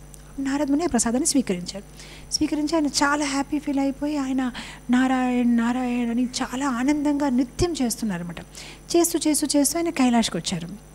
కైలాష్కి వచ్చినప్పటికీ శివుడు అడిగారనమాట, ఇంత హ్యాపీగా ఉన్నావు ఏంటి నారద్ ముని, ఈరోజు స్పెషల్ ఏంటి, ఇంతలాగా గెంతుతున్నావు అంటే ఏం చెప్పాలి, నేను ఈరోజు లక్ష్మీదేవి చేత ప్రసాదం స్వీకరించాను, నారాయణ ఒక ప్రసాదం అని. అప్పుడు శివుడు చాలా కోపం అయిపోయారనమాట.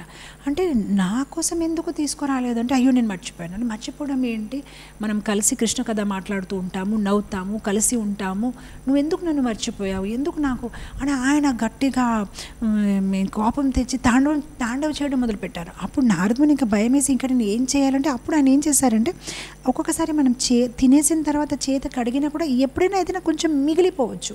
అప్పుడు నారదుని అంత వెతుకుంటే ఆయన ఒక గోర్లోని ఒక నేల లోపల కొంచెం ప్రసాదం మిగిలి ఉందన్నమాట. ఆయన వెంటనే శివుడికి ఆపడినప్పుడు ఉంది అని కొంచెం తీసుకుని శివుడికి ఇచ్చారన్నమాట. ఎప్పుడైతే శివుడు ఆ ప్రసాదాన్ని స్వీకరించారో ఆయన కూడా చాలా ఆనందంగా గెంతుతున్నారనమాట. సో వీళ్ళిద్దరు నృత్యం చేసుకుంటూ హరినామ సంకీర్తన చేస్తుంటే అక్కడ పార్వతీదేవి వచ్చారు. ఇంత ఇద్దరు హ్యాపీ అయిపోతున్నారు. అసలు ఏంటి విషయం అంటే, ఏం లేదు అని చెప్పేసి అప్పుడు ఇద్దరు ఆగారు. అయ్యో మనం ఎందుకు చెప్పామని.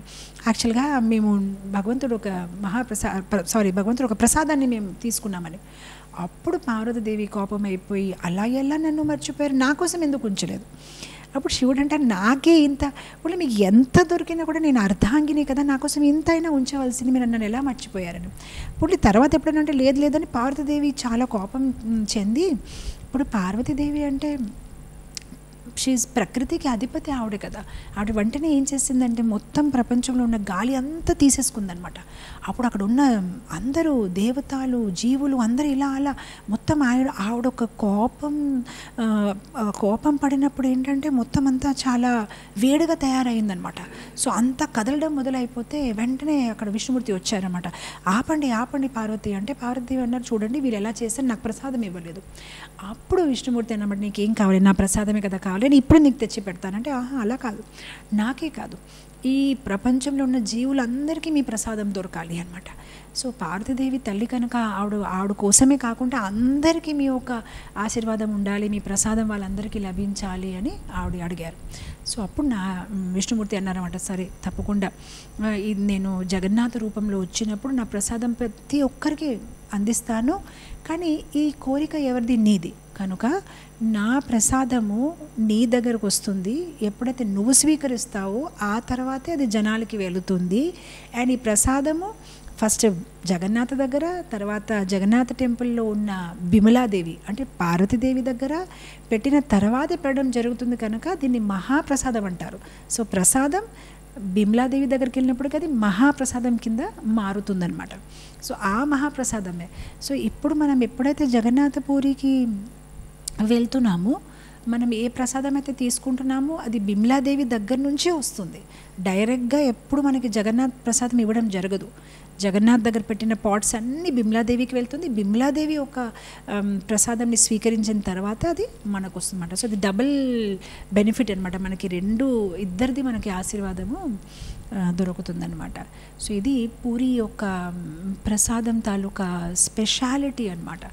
అండ్ ఇదే కాదు, ఆ పూరి ప్రసాదం తినడానికి దేవతలు కూడా వస్తూ ఉంటారని ఇప్పటికీ కూడా వస్తారు. అయితే కొన్ని సంవత్సరాల కింద అయిన ఘటన ఏంటంటే, సాక్షాత్ ఇంద్రదేవత ఆయన వచ్చారు, ఆనంద్ బజార్ లోపలికి వెళ్ళిపోయారు. ఆనంద్ బజార్ లోపలికి వెళ్ళిపోయి ఆయన మామూలు మనిషిగా తయారై వచ్చేసి నాకు ప్రసాదం కావాలి అంటే వీళ్ళు వెంటనే ఆ పాండాలు మట్టి కుండల్లో ఉంటాయి కదా, ఇచ్చేసారు. ఇది కూడా ఇవ్వండి, ఆ కూర కూడా ఇవ్వండి, ఈ రైస్ కూడా పెట్టండి అంటే అంత హ్యాపీగా ఆయనకి ప్యాక్ చేసేసి అంత చేసేసి ఇచ్చేసారు చేతిలోనే.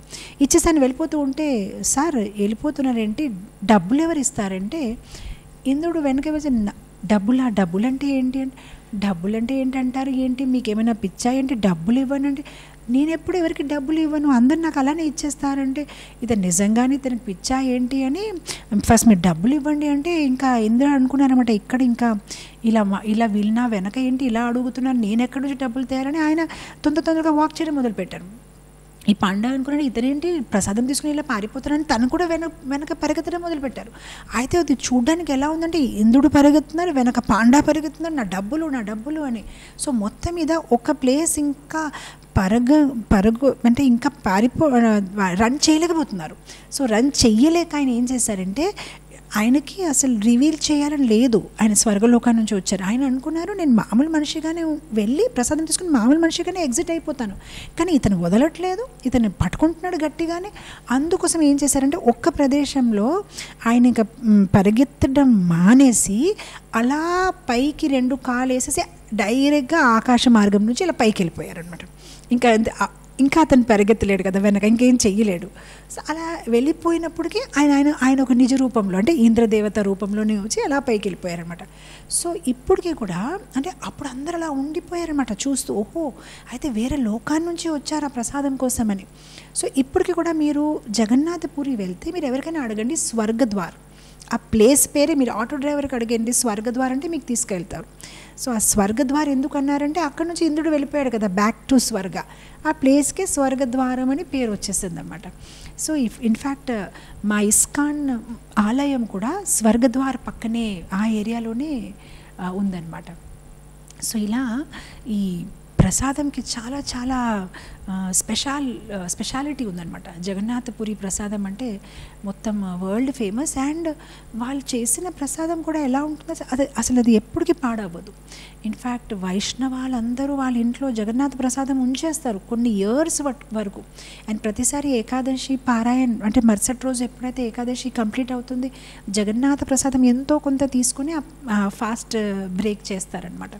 సో ఇలా ఇంద్రదుమ్న మహారాజు అడిగిన 3 వరాలు: కొడుకు పుట్టకూడదు, మీరెప్పుడు నిద్రపోకూడదు, మీరు ఎల్లప్పుడూ ప్రసాదం స్వీకరించాలన్నమాట.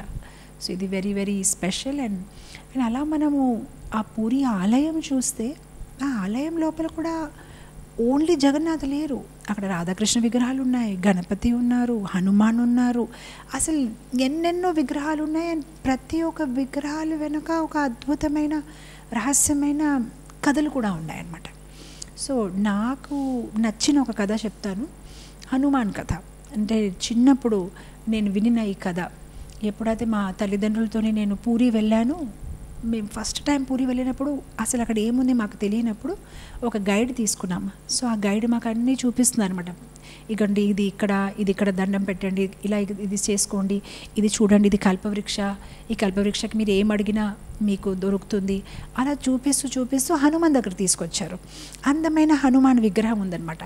సో అక్కడ మేము దండం పెట్టిన వెంటనే ఆ పండ అన్నారనమాట, ఇక్కడ మీరు దండం పెట్టండి కానీ దయచేసి ఆయనకి ఏ కోరికలు అడగొద్దు, ఎందుకంటే ఆయనకి ఏమీ వినిపించదు. అప్పుడు నాకు భలే నవ్వు వచ్చింది, ఎందుకు వినిపించదు అని అడిగితే అప్పుడు ఆయన కథ చెప్పారు. అంటే ఇక్కడ ఈ హనుమాన్కి కాన్ఫోడా హనుమాన్ అంటారు, దీనికి ఏమీ వినిపించదు. సో ఆ కథ ఏంటంటే ఇప్పుడు జగన్నాథ స్వామి టెంపుల్ లోపల మీరు ఇప్పుడు గమనిస్తే జగన్నాథ స్వామి టెంపుల్కి పక్కనే సముద్రం ఉంది. అందుగురించి టెంపుల్ లోపల ఆ రోజుల్లోని గట్టిగా శబ్దం, ఎందుకంటే ఆ సముద్ర తాలూకు ఆవాలు అంటే ఆ తరంగాలు ఏదైతే ఉంటాయో అది కొట్టుకుంటూ ఉంటాయి. సో అది గట్టిగా శబ్దం చేస్తుంది. సో ఒకరోజు బలభద్రుడు జగన్నాథ్తో చెప్తున్నారనమాట, ఈ శబ్దం ఏంటి ఇంత గట్టిగా శబ్దం వినిపిస్తుంది అంటే సముద్ర తరంగాలు అన్నయ్యా అని. ఆ లోపల ఈ పూజారులు కూడా ఇబ్బంది పడిపోతున్నారు, ఎందుకంటే మనం భగవంతుడికి నైవేద్యం పెట్టాలంటే మంత్ర పారాయణ చేసుకోవాలి, ఏదైనా పక్క వాళ్ళతో ఏదైనా మాట్లాడాలని, కానీ వాళ్ళ మాట వినిపించట్లేదు, అంత గట్టిగా శబ్దం అనమాట. సో ఒకసారి పూజారులందరూ భగవంతుడికి రిక్వెస్ట్ చేశారనమాట, అంటే మేము ఏదైతే పారాయణ చేస్తాం మాకే వినిపించట్లేదు స్వామి, ఈ తరంగాలు ఒక శబ్దం గురించి ఏదైనా చెయ్యండి అని. జగన్నాథ స్వామి అన్నారు, నేను ఏమీ సహాయం చేయలేను.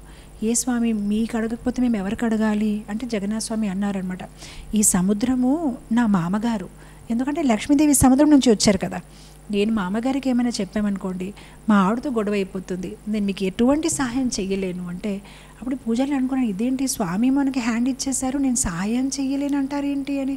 అప్పుడు వాళ్ళు మాట్లాడుతూ ఎప్పుడైతే మధ్యాహ్నం పూట బయటికి వెళ్తున్నారు వాళ్ళు ఏం గమనించారంటే ఎవరో ఎత్తుగా ఉన్న మనిషి కనిపించారు.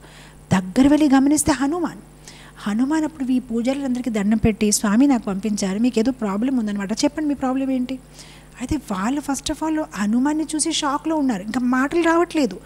ఆ తర్వాత కొంచెం సేపు తర్వాత హనుమాన్కి దండం పెట్టిన తర్వాత, ఏం లేదు హనుమంతుడు, మా మాటలే మాకు వినిపించట్లేదు, మా మంత్రాలే మేము ఉచ్చరించిన మంత్రాలు మాకు వినిపించట్లేదు, నువ్వు ఏదైనా సహాయం చేయి. అప్పుడు హనుమాన్ అంతేనా విషయం, ఏం పర్లేదు, ఈ సముద్ర తరంగాలు ఉన్న శబ్దాలు ఏదైతే వస్తున్నాయో అన్నీ నేను నా చెవుల లోపల తీసేసుకుంటాను, మీకు రేపటి చూడండి మీకు ఏ శబ్దం రాదు అని హనుమాన్ అక్కడే కూర్చున్నారు. అప్పుడు ఏమైంది, ఆ సముద్ర తాలూకా తరంగాల శబ్దాలు అన్నీ హనుమాన్ చెవుల లోపలికి వెళ్ళిపోయారు. మరుసటి రోజు ఎప్పుడైతే వాళ్ళు టెంపుల్ లోపల కాలేశారు, నిశ్శబ్దంగా అసలు ఒక్క శబ్దం లేదనమాట. వాళ్ళందరూ షాక్ అయిపోయారు. సో ఇప్పటికీ కూడా చాలామంది సైంటిస్టు, ఆర్కిటెక్ట్సు, ఇంజనీర్సు దీని మీద స్టడీ చేస్తున్నారు. వాళ్ళకి అర్థం అవ్వట్లేదు ఇది ఈ జగన్నాథపురిలో ఉన్న ఈ విశేషం ఏంటి, సముద్రం ఇంత దగ్గర ఉండడంతో కూడా లోపల తరంగాల శబ్దం ఎందుకు వినిపించట్లేదు. అలానే ఇప్పుడు జగన్నాథ స్వామి టెంపుల్కి 22 స్టెప్స్ ఉన్నాయి. మీరు ఎప్పుడైతే ఆ 22 స్టెప్స్ ఇంకా కంప్లీట్ చేసేసి బయటికి ఒక్క అడుగు వేయండి శబ్దం వినిపిస్తుంది, కానీ ఒక్క అడుగు లోపలికి వేయండి శబ్దం వినిపించదు. సో అది ఎలా సాధ్యం అని ఎవరికి అర్థం అవ్వట్లేదు. సో ఇప్పటికీ కూడా చాలామంది దాని మీద రీసెర్చ్ చేస్తున్నారు. అంటే వాళ్ళు ఏమంటున్నారంటే బహుశా అలా ఏమైనా ఆ రోజుల్లో అలా ఆర్కిటెక్చర్ ఉండేదేమో, ఆ డిజైన్ అలా ఏమైనా ఉందేమో, దానివల్ల లోపల శబ్దం వెళ్ళట్లేదు, అది ఎలా సాధ్యమని ఇప్పటికీ కూడా వాళ్ళు దాని ఒక ఆన్సర్ తీసుకురాలేకపోయారు. కానీ మనకి తెలుసు దాని ఆన్సర్ ఏంటంటే హనుమాన్ ఆ ఒక శబ్దాన్ని తను ఒక చెవుల లోపల తీసుకున్నారు. సో ఆ రోజు ఆ పాండ అంటున్నారనమాట, సో మీరు హనుమాన్కి దండం పెట్టవచ్చు, కానీ దయచేసి కోరుకోకూడదు, ఎందుకంటే పాపం ఆయనకి ఏమీ వినిపించదు, ఎందుకంటే తను ఒక చెవుల లోపల కన్నం తయారైపోయింది, ఎందుకంటే ఆ శబ్దాలు, ఆ సముద్ర తాలూకా శబ్దాలు, ఆ తరంగాల తాలూకా శబ్దాలు తన లోపల తీసుకున్నారు. సో అలానే ఒకసారి ఏమైందంటే ఆ రోజుల్లో, ఇప్పుడు అవ్వట్లేదు, ఆ రోజుల్లోనే సముద్రము ప్రతి పూర్ణిమకి జగన్నాథ స్వామి టెంపుల్ లోపల వచ్చేసేది, మొత్తం కంప్లీట్గా ఫ్లడ్ అయిపోయేది. సో ఫ్లడ్ అయిపోతే వీళ్ళందరూ చాలా ఇబ్బంది పడేవారు, ఎందుకంటే ఆ సామాన్లు అన్నీ ఇటు అటు అయిపోయి అన్నీ పాడైపోయి. సో వీళ్ళందరూ రిక్వెస్ట్ చేస్తున్నారు జగన్నాథ స్వామికి, మీరు ఏమైనా చేయండి జగన్నాథ స్వామి, ప్రతి పూర్ణిమకి సముద్రం లోపలికి వచ్చేస్తే దానికి ఏంటి పరిష్కారం. మళ్ళీ జగన్నాథ స్వామి అన్నారు, మీరు ఏం చేయమంటే చేస్తాను, కానీ నా మామగారికి నాకు చూడాలని ఉంటుంది, ఆయన వస్తారు, నేను ఏం చెయ్యలేను. ఆయన ప్రతి 15 రోజులు అల్లుడు గారు ఎలా ఉన్నారు హలో చెప్పడానికి వచ్చినప్పుడు మీరు రావద్దని చెప్తే అది బాగుండదండి, నేను ఏమి చెయ్యలేనంటే వీళ్ళు అందరూ అనుకున్నారనమాట. అయితే ఏం పర్లేదు మనం హనుమాన్ని పిలుద్దామని వాళ్ళు మళ్ళీ హనుమాన్ని వేడుకున్నారు. హనుమాన్ వచ్చారు, ఏంటి ఈసారి సమస్య ఏంటి, ఏం లేదు బాబు, ఇలా ఈ ప్రతి పూర్ణిమకి సముద్రం లోపలికి వచ్చేస్తుంది, జగన్నాథ స్వామి కాలు టచ్ చేసి అన్నీ చేసేసి అలా మేము ఏం చేయాలంటే హనుమాన్ అన్నారు, ఓకే నో ప్రాబ్లం, నేనున్నాను కదా, మీరు ఇప్పటి నుంచి చూడండి ఈసారి ఇంకా సముద్రం లోపలికి రాదు. సో అప్పుడు హనుమాన్ ఏం చేశారంటే తను అక్కడే నిలబడారు, సముద్రంని రాకుండా చూశారనమాట. So very happy. ఇంకా నెక్స్ట్ పూర్ణిమ కూడా లోపల రాలేదు, తర్వాత పూర్ణిమ కూడా లోపల రాలేదు. సో హ్యాపీగా రోజులు కొనసాగుతున్నాయి, చాలా బాగానే ఉంది. ఒకరోజు మళ్ళీ సముద్రం లోపలికి వచ్చేసింది. సో వీళ్ళందరూ ఇదేంటి, హనుమాన్ మనకి ప్రామిస్ ఇచ్చారు కదా అని సో అందరూ బయటికి వెళ్ళి హనుమాన్ని వెతుకుంటున్నారు అనమాట. కొంతసేపు తర్వాత హనుమాన్ వచ్చారు. అప్పుడు వాళ్ళందరూ, హనుమాన్ నువ్వు అన్నావు కదా లోపలికి రాదు, నీళ్ళేంటి అంటే, అయ్యో నాకు క్షమించండి, ఏమనుకోవద్దండి, కానీ నాకు ఇక్కడ మీరు చేసిన ప్రసాదం కైనా నాకు అయోధ్యలో కౌశల్య మాత చేసిన ప్రసాదం చాలా ఇష్టమని జస్ట్ ఒక్కసారి తినేసి వద్దామని వెళ్ళాను, ఇంత లోపల ఇది జరిగిపోతుందని నాకు తెలియదండి, నేను నెక్స్ట్ టైం నేను మీరేం చింతించొద్దండి, నేను జస్ట్ ఒక్కొక్కసారి తినాలని అనిపించినప్పుడు గుర్తొచ్చినప్పుడు ఇలా వెళ్ళి చూసి వస్తున్నానని. ఈ పూజారులందరూ అనుకున్నాను అనమాట, తను అలానే అంటాడు మళ్ళీ వెళ్ళిపోతాడేమో అని. అప్పుడు ఏం చేశారు, వాళ్ళందరూ తాడు తీసుకొచ్చేసి హనుమాన్ని కట్టేశారనమాట. కట్టేస్తే ఇంకా తను వెళ్ళలేడు కదా అని కట్టేశారనమాట. సో ఇప్పుడు హనుమాన్ కావాలంటే తను ఏమైనా చేయవచ్చు, కానీ భక్తులకు ప్రేమకి ఆయన ఇంకేం చేయగలుగుతారు, ఆయన కూడా ఇంకా చుప్చాప్గా కట్టించుకున్నారనమాట. సో ఇప్పుడు కూడా మీరు పూరికి వెళ్తే మీరు ఆటో డ్రైవర్కి చెప్పండి బేడి హనుమాన్, బేడి అంటే తాడు, ఆ తాడుతో లేదంటే షాకిల్స్ అంటారు ఇంగ్లీష్లో, ఆ షాకిల్స్తోని కట్టేశారు కదా హనుమాన్కి. మీరు ఇప్పుడు కూడా వెళ్ళి ఆ బేడి హనుమాన్ టెంపుల్ చూడొచ్చు, ఎక్కడైతే హనుమాన్కి కట్టేసి ఉన్నారనమాట. సో ఆ రోజు ఏ రోజైతే హనుమాన్కి కట్టేశారు ఆ రోజు నుంచి ఇప్పుడు వరకు పూర్ణిమ రోజైనా ఏ రోజైనా సముద్రం మాత్రం లోపలికి జగన్నాథపురి టెంపుల్లో రావట్లేదు. కానీ అప్పుడు భగవంతుడు ఏమన్నారంటే పూజారితోని, ఇప్పుడు మా మామగారు ఏమైనా ఫీల్ అవుతారేమో, ఆయనకి నాకు చూడాలని ఉంది కనుక నన్నే బయటికి తీసుకెళ్ళండి. సో అప్పటి నుంచి ప్రతి పూర్ణిమ ఉత్సవ విగ్రహాలు ఏదైతే ఉంటాయి, జగన్నాథ స్వామి ఉత్సవ విగ్రహాలు వాళ్ళకి పూరి సముద్రం దగ్గర బీచ్ దగ్గర తీసుకువెళ్తారు, అక్కడ ఒక రోజు పండుగ చేసుకుంటారు, తర్వాత మళ్ళీ ఉత్సవ విగ్రహాన్ని ఊరేగింపుతోని వెనక తీసుకొస్తారు. అలా సముద్ర దేవత కూడా భగవంతుడు ఒక దర్శనం చేసి తరిస్తారనమాట. సో ఇలా ఆ జగన్నాథ స్వామి టెంపుల్ లోపల కూడా ఎన్ని కథలు, ఎన్ని అద్భుతాలు ఉన్నాయన్నమాట. సో ఇంకొకసారి ఏంటంటే జగన్నాథ స్వామి టెంపుల్ పొద్దున అయ్యేసరికి ఎప్పుడైతే పూజారులు తలుపు తీశారు, వాళ్ళు ఏం చూసారంటే జగన్నాథ స్వామి పై వస్త్రాలు లేరు, అండ్ జగన్నాథ స్వామి ధోతి అంతా చిరిగిపోయి ఉందన్నమాట. సో వాళ్ళకి అర్థం అవ్వలేదు, ఏమైనా క్రూర పశువుల లోపలికి వెళ్ళిపోయారా, అసలు ఏమైంది, జగన్నాథ స్వామి ఇలా ఎలా తయారయ్యారని. సో వెంటనే ఆ పూజారులు అందరూ అనుకున్నారనమాట, మనం ఉపవాసం చేసుకుందాం, ఎందుకంటే మనం ఏదైనా అపరాధం చేసాం, మనం ఏదైనా తప్పు చేసాము, అసలు భగవంతుడు ఎందుకు ఇలా తయారయ్యారని వాళ్ళందరూ ఉపవాసం చేసి మొదలుపెట్టారు. అప్పుడు భగవంతుడు వాళ్ళ కళలో వచ్చి, బాబు మీరు ఉపవాసం మానండి, అసలు ఆ పని నేనే చేసుకున్నాను. అదేంటి స్వామి అలా ఎలా మీరు చేసుకున్నారంటే అప్పుడు భగవంతుడు చెప్పారనమాట. అయితే పూరికి ఒక 100 కిలోమీటర్ దూరంలోనే ఒక గ్రామం ఉంది. ఆ గ్రామంలో ఒక పేద రైతు ఉన్నాడు. ఆ రైతుకి ఒక కుమార్తె. వాళ్ళిద్దరు చాలా మంచి కుటుంబము. వాళ్ళు ఇంట్లో వచ్చిన సాధువులందరికీ ప్రసాదం పెట్టడము, కృష్ణ కథ వినడము. సో ఒక్కసారి ఏమైందంటే వాళ్ళ ఇంట్లో ఒక సాధువు వచ్చారు, ఆ సాధువుకి ప్రసాదం పెట్టారు. ఆ సాధువు మంచి భాగవతం కథ చెప్తూ ఆ సాధువు ఏం చేశారంటే జయదేవ్ గోస్వామి పలికించిన దశావతార స్తోత్రం పాడుతున్నారు. సో అప్పుడు ఈ అమ్మాయి, ఆవిడ పేరు పద్మ అనమాట, అయ్యా నాకు కూడా నేర్పించండి, ఇది ఎంత మధురంగా ఉందని ఆవిడ నేర్చుకుంది. సో నేర్చుకున్న తర్వాత ఆవిడ ఎంత మధురంగా జయదేవ్ గోస్వామి రాసిన ఆ దశావతార స్తోత్రము పాడుతుంది, అలాగే జయదేవ్ గోస్వామి రాసిన గీత గోవింద స్తోత్రం పాడుతుంది. సో ఆవిడ ఇలా పాడుతూ వాళ్ళు రాయితూ కదా, సో వాళ్ళేంటంటే కొన్ని పొలాలు ఉంటాయి కదా, దాంట్లో లైక్ ఏదో ఒకటి గ్రో చేస్తూ ఉంటారు. సో వాళ్ళు ఒక వంకాయ తోటలాగా ఉందన్నమాట. సో అక్కడ ఆవిడ ఆ వంకాయలు తింపుతూ ఉంటే దానికి చాలా ముళ్ళు ఉన్నాయి అన్నమాట. సో ఆవిడ ఎంత మధురంగా పాడుతుందంటే భగవంతుడు స్వయంగానే ఆవిడ వెనక వెళ్తున్నారనమాట. ఆవిడ పాడుతూ ఉంటే భగవంతుడు వెనకాల కీర్తన చేస్తూ ఉంటారు. సో ఆయన ఇలా చేసినప్పటికీ ఆ ముళ్ళన్నీ గుచ్చుకుంటున్నాయి అనమాట. సో ఆ భగవంతు తాలూకు ఉత్తరి కిందకి పడిపోయింది. ఆయన దోతిలంతా ముళ్ళు గుచ్చుకొని అన్ని ఆ లోపల ఏంటంటే ఈ పూజారి ఓపెన్ చేసేస్తారు, శంఖ ఇదైనప్పటికీ భగవంతుడు సగం అలా వదిలేసి ఆయన అక్కడికి వెళ్ళిపోతున్నారు అనమాట. సో రాత్రి జరిగింది ఇది ఎవ్రీడే ఈవినింగ్ అనమాట. సో అప్పుడు పూజారీస్కి ఎప్పుడైతే భగవంతుడు ఇదంతా ఎక్స్ప్లెయిన్ చేశారో అప్పుడు పూజారి అన్నారు, ఇప్పుడు మనం ఏం చేయమంటారు స్వామి అంటే, ఆ పద్మని ఇక్కడ తీసుకురండి, నేను రోజు ఆవిడ పాడిన గీత గోవింద వినవలసిందే. అప్పుడు వాళ్ళ పాండాలు వెళ్ళి ఆ గ్రామంలో ఈ పద్మ అంటే ఎవరని వెతుకుంటూ వాళ్ళ ఇంటికి వెళ్ళి, అమ్మ జగన్నాథ స్వామి స్వయంగా నీ యొక్క ముఖార వింద నుంచి వినాలని అనుకుంటున్నారు, నువ్వు జగన్నాథపురి వచ్చేయంటే అప్పుడు వాళ్ళ మొత్తం కుటుంబాన్ని జగన్నాథపురి టెంపుల్ పక్కనే ఒక ఇల్లు కట్టించేసి వాళ్ళకి అక్కడే ఉంచి వాళ్ళ సేవ ఏంటంటే మధ్యరాత్రి బడా శృంగార్ చేసినప్పుడు భగవంతుడికి ఆయన నిద్రపోయే ముందు అంటే సాధారణ జనాలకి టెంపుల్ క్లోజ్ అయ్యే ముందు ఈ గీత గోవిందం దశావతారం పాడడం జరుగుతుంది. సో అప్పుడులో పద్మ పాడింది. ఆ పద్మ తర్వాత వాళ్ళ వంశజులు ఇప్పటికి కూడా అదే వంశంలో ఎవరైతే ఉన్నారో వాళ్ళ సేవ అదే అన్నమాట. వాళ్ళు అదే చేసుకుంటారు, ఓన్లీ గీత గోవింద పాడతారు. అండ్ అది ఆ పాడిన సేవ చేస్తున్నారు కనుక వాళ్ళ మొత్తం ఫ్యామిలీని పూరి టెంపుల్ మెయింటైన్ చేస్తుంది. యాక్చువల్గా ఆల్మోస్ట్ 60,000 కైనా ఎక్కువ మందిని పూరి టెంపుల్ ప్రసాదం పెడుతుంది. ఎవరెవరైతే భగవంతుడిని ఏదో ఒక రూపంలో సేవని అందిస్తున్నారో వాళ్ళ మొత్తం కుటుంబాన్ని పూరి టెంపుల్ పోషిస్తుంది అనమాట. అది చాలా స్పెషల్గా ఉంది. వరల్డ్లో ఏ టెంపుల్ ఇంత ప్రసాదం పెట్టే ఫెసిలిటీస్ లేదు. వీళ్ళకి ఏంటంటే ఎవరైతే జగన్నాథ టెంపుల్లో తుడుస్తారు వాళ్ళకైనా, ఎవరైతే సబ్జీ కటింగ్ చేస్తారు, ఎవరైతే ప్రసాదం వంట చేస్తారు, ఎవరైతే జగన్నాథ స్వామికి రథం తయారు చేస్తారు వన్స్ ఇన్ ఇయర్ చేసిన సేవకి హోల్ ఇయర్ వాళ్ళకి ప్రసాదం పెట్టడం జరుగుతుంది. ఎవరైతే ఊరికే లైక్ ఇప్పుడు జగన్నాథ స్వామి రథం మీద ఎక్కినప్పుడు ఒక ప్రత్యేకమైన కిరీటం వేసుకుంటారు, అది బ్యాంబూస్తో తయారవుతుంది. ఆ రోజు వేసుకోవాల్సిన కిరీటం ఎవరైతే తయారు చేస్తున్నారో వాళ్ళకి హోల్ ఇయర్ ప్రసాదం పెడతారు, హోల్ ఫ్యామిలీ.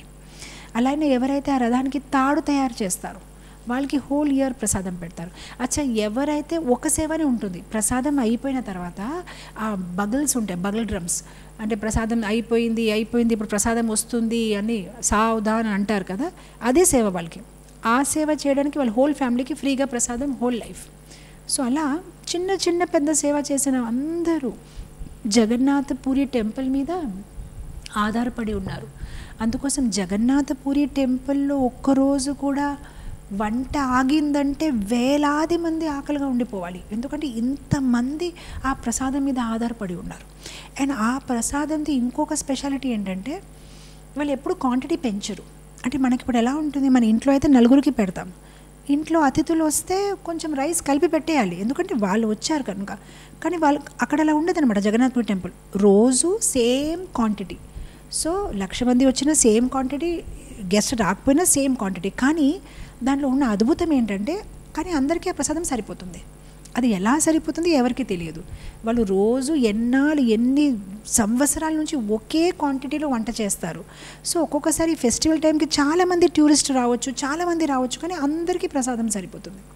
సో అది పూరి టెంపుల్లో ఉన్న ఒక అద్భుతం.